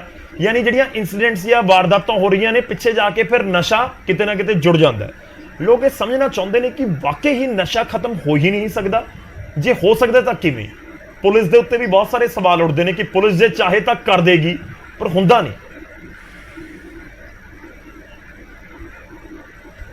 ਦੇਖੋ ਗੌਰਵ ਜੀ, ਪੁਲਿਸ, ਮੈਂ ਇਹ ਨਹੀਂ ਕਿ ਮੈਂ ਪੁਲਿਸ ਦੇ ਵਿੱਚ ਜੌਬ ਕੀਤੀ, ਮੈਂ ਪੱਖ ਪੂਰਦਾ, ਪੁਲਿਸ ਮੈਂ ਸਾਰੀਆਂ ਸਰਕਾਰਾਂ ਦੇ ਵਿੱਚ ਕੰਮ ਕੀਤਾ, ਹਰੇਕ ਸਰਕਾਰ ਦਾ ਜ਼ੋਰ ਲੱਗਾ ਹੁੰਦਾ ਕਿ ਨਸ਼ਾ ਨਾ ਵਿਕੇ। ਲੇਕਿਨ ਜਿਹੜਾ ਤੁਹਾਨੂੰ ਚਿੱਟੇ ਦਾ ਨਸ਼ਾ ਦੱਸਿਆ ਮੈਂ, ਇਹ ਇੰਨਾ ਤੇਜ਼ੀ ਨਾਲ ਫੈਲ ਰਿਹਾ ਕਿ ਇਹ ਮਤਲਬ ਜਿੰਨੇ ਇੱਕ ਵਾਰ ਇਹਦਾ ਸਵਾਦ ਦੇਖ ਲਿਆ, ਉਹਨੇ ਅਗਲੇ ਦਿਨ ਚੈੱਕ ਕਰਨਾ ਹੀ ਕਰਨਾ। ਤੁਹਾਨੂੰ ਮੈਂ ਇੱਕ ਐਗਜ਼ਾਮਪਲ ਦਿੰਦਾ ਕਿ ਮੈਂ ਬਤੌਰ ਡੀਐਸਪੀ ਜਾ ਕੇ ਕੋਟਕਪੂਰਾ ਲੱਗਿਆ, ਉੱਥੋਂ ਦੇ ਪੱਤਰਕਾਰ ਮੇਰੇ ਕੋਲ ਆ ਗਏ, ਕਹਿੰਦੇ ਜੀ ਤੁਸੀਂ ਨਵੇਂ ਆਏ ਹੋ, ਜਿਸਦਾ ਸਹਿਤਕ ਉਹਨਾਂ ਨੇ ਮੇਰੇ ਨਾਲ ਗੱਲਬਾਤ ਕੀਤੀ, ਕਹਿੰਦੇ ਜੀ ਕੀ ਕੰਮ ਕਰੋਗੇ। ਮੈਂ ਕਿਹਾ ਜੋ ਦੱਸੋ ਕੀ ਹੁੰਦਾ ਇੱਥੇ। ਕਹਿੰਦੇ ਨਸ਼ਿਆਂ ਬਾਰੇ ਤੁਹਾਡਾ ਕੀ ਵਿਚਾਰ ਹੈ। ਮੈਂ ਕਿਹਾ ਪਹਿਲਾਂ ਤੁਸੀਂ ਮੈਨੂੰ ਇਹ ਦੱਸੋ ਵੀ ਇੱਥੇ ਨਸ਼ਾ ਹੁੰਦਾ ਕਿਹੜਾ। ਇਹ ਸਨ 1911 ਦੀ ਗੱਲ ਹੈ। ਉਹ ਮੈਨੂੰ ਕਹਿੰਦੇ ਜੀ ਤੰਬਾਕੂ ਆ, ਗੋਲੀਆਂ ਵਾ, ਟੀਕੇ ਆ, ਇਹ ਆ ਉਹ ਆ। ਤੇ ਮੈਂ ਕਿਹਾ ਹੀਰੋਇਨ ਜਾਂ ਉਹ ਸਮੈਕ ਦਾ ਨਸ਼ਾ ਨਹੀਂ ਹੈਗਾ। ਉੱਥੋਂ ਦੇ ਇੱਕ ਬੜੇ ਨਾਮੀ ਪੱਤਰਕਾਰ ਨੇ, ਗੁਰਿੰਦਰ ਸਿੰਘ ਮਹਿੰਦੀ ਰੱਤਾ ਜੀ, ਮੈਂ ਨਾਂ ਵੀ ਲੈ ਦਿੰਦਾ, ਮੈਨੂੰ ਉਹ ਕਹਿੰਦੇ ਕਿ ਉਹ ਕੀ ਹੁੰਦਾ ਜੀ। ਪਰ ਹੁਣ ਤੁਸੀਂ ਜਾ ਕੇ ਦੇਖੋ ਕਿ ਉੱਥੇ ਹਰ ਬੰਦਾ ਚਿੱਟੇ। ਇਹਦਾ ਕਾਰਨ ਇਹੀ ਹੈ ਕਿ ਇਹਦੇ 'ਚ ਇੱਕ ਤਾਂ ਇਹ ਨਸ਼ਾ ਬੜਾ ਕਮਜ਼ੋਰੀ ਵਾਲਾ, ਜਿਹਨੇ ਇੱਕ ਤਰ੍ਹਾਂ ਇਹਨੂੰ ਇਹਦਾ ਟੇਸਟ ਦੇਖ ਲਿਆ ਉਹ ਹਟ ਨਹੀਂ ਸਕਦਾ। ਉਹਨੂੰ ਛੱਡਣ ਵਾਸਤੇ ਵਿਲ ਪਾਵਰ ਬੜੀ ਸਟਰੋਂਗ ਚਾਹੀਦੀ ਹੈ, ਜਾਂ ਜਿਹਨੇ ਸ਼ੁਰੂ ਕਰ ਲਿਆ ਫਿਰ ਉਹਦਾ ਅੰਤ ਮੌਤ ਹੀ ਹੈ। ਇਹ ਸਾਡੇ, ਮੈਂ ਇੱਕੋ ਮੈਸੇਜ ਦੇਣਾ ਚਾਹੁੰਦਾ ਪੇਰੈਂਟਸ ਨੂੰ, ਪੇਰੈਂਟਸ ਜਿਹੜੇ ਆ ਉਹ ਬੱਚਿਆਂ ਤੇ ਨਿਗਰਾਨੀ ਰੱਖਣ, ਉਹਨਾਂ ਦੇ ਦੋਸਤ ਜਿਹੜੇ ਘਰ ਆਉਂਦੇ ਆ ਖੇਡਣ ਵਾਸਤੇ ਉਹਨਾਂ ਦਾ ਪਤਾ ਰੱਖਣ, ਇਹ ਕਿੱਦਾਂ ਦੀ ਸੁਸਾਇਟੀ ਦਾ ਬੱਚੇ ਦਾ ਚੋਰੀ ਛਿਪੇ ਉਹਦਾ ਬਸਤਾ ਚੈੱਕ ਕਰਨ ਕਿ ਅੱਜ ਸਕੂਲ ਗਿਆ। ਉਹ ਸਕੂਲ ਵਾਲੇ ਜਦੋਂ ਦਿੰਦੇ ਆ ਕੰਮ ਕਰਨ ਨੂੰ, ਬੱਚੇ ਡੇਟ ਪਾਉਂਦੇ, ਉਹ ਡੇਟ ਚੈੱਕ ਕਰਨ ਵੀ ਇਹਨੇ ਅੱਜ ਸਕੂਲ 'ਚ ਉਹਨੇ ਡੇਟ ਪਾਈ ਹੈ ਕਿ ਨਹੀਂ ਪਾਈ। ਫਿਰ ਉਹਦਾ ਪਰਸ, ਉਹਦੀਆਂ ਕਿਤਾਬਾਂ, ਉਹਦਾ ਬੈਗ ਚੋਰੀ ਕਰਨਗੇ, ਕੋਈ ਚਪੂੜੀ ਤਾਂ ਨਹੀਂ ਪਈ ਕੋਈ ਇਹੋ ਜਿਹੀ ਚੀਜ਼। ਇਹ ਸਕੂਲਾਂ ਦੇ ਵਿੱਚ ਹੀ ਤੁਸੀਂ ਕਈ ਆਪਾਂ ਡਾਕੂਮੈਂਟਰੀ ਪਿਕਚਰਸ ਦੇਖਦੇ ਆ ਬਾਹਰਲੇ ਦੇਸ਼ਾਂ ਦੀ, ਜਿਹਨੂੰ ਤੁਸੀਂ ਕਿਸੇ ਨੂੰ ਕਤਲ ਕਰਨਾ ਉਹਨੂੰ ਗੋਲੀ ਮਾਰਨ ਦੀ ਲੋੜ ਨਹੀਂ, ਤੁਸੀਂ ਉਹਦੇ ਬੱਚੇ ਨੂੰ 5000 ਰੁਪਏ ਦਾ ਚਿੱਟਾ ਲੈ ਕੇ 4-5 ਦਿਨ ਨੂੰ ਰਸਤੇ 'ਚ ਉਹਨੂੰ ਖਵਾ ਦਿਓ, ਸੰਘਾ ਦਿਓ, ਤੇ ਫਿਰ ਉਹਨੂੰ ਉਹ ਕੁੜੀ ਉਹਨੂੰ ਦੇ ਦੇ ਲੈ ਕਾਕਾ ਘਰੇ ਲੈ ਜਾ, ਤੇ ਉਹਨੂੰ ਕਤਲ ਕਰਨ ਦੀ ਲੋੜ ਨਹੀਂ, ਉਹ ਮਰ ਜੂਗਾ। ਇਸ ਕਰਕੇ ਸਾਡੇ ਪੇਰੈਂਟਸ ਦਾ ਫਰਜ਼ ਬਣਦਾ ਕਿ ਆਪਣੇ ਬੱਚਿਆਂ ਦੇ ਉੱਤੇ ਉਹ ਪੂਰੀ ਨਿਗਰਾਨੀ ਰੱਖਣ, ਉਹਨਾਂ ਨਾਲ ਫਰੈਂਡਲੀ ਰਹਿਣ, ਉਹਨੂੰ ਕਿਹੜਾ ਮਿਲਦਾ ਹੈ। ਤੁਸੀਂ ਨਿਗਰਾਨੀ ਦਾ ਜ਼ਿਕਰ ਕਰ ਰਹੇ ਹੋ ਜੀ। ਨਹੀਂ ਸਰ, ਮੈਂ ਨਿਗਰਾਨੀ ਪਿਆਰ ਨਾਲ ਉਹਨਾਂ ਨੂੰ ਆਪਣੇ ਦੋਸਤ ਸਮਝੋ। ਹਾਂਜੀ, ਉਹਨਾਂ ਨੂੰ ਟਾਈਮ ਦਿਓ, ਉਹਨਾਂ ਨਾਲ ਟਾਈਮ ਸਪੈਂਡ ਕਰੋ, ਉਹਨਾਂ ਦਾ ਜਿਹੜਾ ਆਲਾ ਦੁਆਲਾ ਸਰਕਲ ਆ ਦੋਸਤੀ ਦਾ, ਉੱਤੇ ਨਿਗਾਹ ਜ਼ਰੂਰ ਰੱਖੋ ਕਿ ਉਹ ਕਿਸ ਤਰ੍ਹਾਂ ਦਾ ਲੜਕਾ, ਉਹ ਫਿਰ ਤੁਹਾਨੂੰ ਆਪੇ ਉਹਦਾ ਬੱਚਾ ਤੁਹਾਡਾ ਸਿੱਧੇ ਰਾਹ ਤੇ ਲਗਾ ਰਹੂਗਾ ਜੇ ਉਹਦੀ ਅੱਛੀ ਪਰਵਰਿਸ਼ ਹੋ ਰਹੀ ਹੈ। ਠੀਕ ਹੈ ਸਰ, ਸ਼ੁਕਰੀਆ। ਮੈਂ ਵਿਚਾਲੇ ਤੁਹਾਨੂੰ ਰੋਕ ਰਿਹਾ, ਮੇਰੇ ਕੋਲ ਸਮਾਂ ਖਤਮ ਹੋ ਚੱਲਿਆ। ਟੀਮ ਲਗਾਤਾਰ ਕਹਿ ਰਹੀ ਹੈ ਕਿ ਵਾਈਂਡ ਅਪ ਸਾਨੂੰ ਕਰਨਾ ਹੋਏਗਾ। ਬਹੁਤ ਬਹੁਤ ਧੰਨਵਾਦ ਸਾਰੇ ਮਹਿਮਾਨਾਂ ਦਾ ਸਾਡੇ ਨਾਲ ਜੁੜਨ ਦੇ ਲਈ, ਇਸ ਚਰਚਾ ਦੇ ਵਿੱਚ ਸ਼ਾਮਲ ਹੋਣ ਦੇ ਲਈ। ਬਹੁਤ ਗੰਭੀਰ ਵਿਸ਼ਾ ਹੈ, ਪਰ ਇੱਕ ਚੀਜ਼ ਸਾਫ਼ ਹੈ, ਇਸ ਪੂਰੀ ਡਿਬੇਟ ਦੇ, ਇਸ ਚਰਚਾ ਤੋਂ ਬਾਅਦ ਜੋ ਨਿਕਲ ਕੇ ਸਾਹਮਣੇ ਆਈ ਹੈ ਕਿ ਤੁਹਾਡੇ ਬੱਚਿਆਂ ਤੱਕ ਜੋ ਪਹੁੰਚ ਰਿਹਾ ਹੈ ਅੱਜ ਦੇ ਆਧੁਨਿਕ ਯੁੱਗ ਦੇ ਵਿੱਚ, ਤੁਸੀਂ ਉਸ ਨੂੰ ਰੋਕ ਲਵੋਗੇ, ਉਸ ਦੇ ਚਾਂਸਸ ਬਹੁਤ ਘੱਟ ਨੇ। ਉਹ ਤੁਹਾਡੇ ਫੋਨ ਦੇ ਜ਼ਰੀਏ, ਟੀਵੀ ਦੇ ਜ਼ਰੀਏ, ਕੰਪਿਊਟਰ ਦੇ ਜ਼ਰੀਏ, ਲੈਪਟਾਪ ਦੇ ਜ਼ਰੀਏ, ਟੈਬ ਦੇ ਜ਼ਰੀਏ ਉਸ ਤੱਕ ਪਹੁੰਚ ਜਾਣਾ ਹੈ। ਉਹ ਤੁਹਾਡੀ ਵੀ ਟੈਬ ਹੋ ਸਕਦੀ ਹੈ, ਤੁਹਾਡੇ ਕਿਸੇ ਰਿਸ਼ਤੇਦਾਰ ਦੀ ਵੀ ਹੋ ਸਕਦੀ ਹੈ, ਜਾਂ ਤੁਹਾਡੇ ਬੇਟੇ ਜਾਂ ਬੇਟੀ ਦੇ ਕਿਸੇ ਦੋਸਤ ਦੀ ਵੀ ਹੋ ਸਕਦੀ ਹੈ, ਉਸ ਦੇ ਜ਼ਰੀਏ ਵੀ ਪਹੁੰਚ ਸਕਦਾ ਹੈ।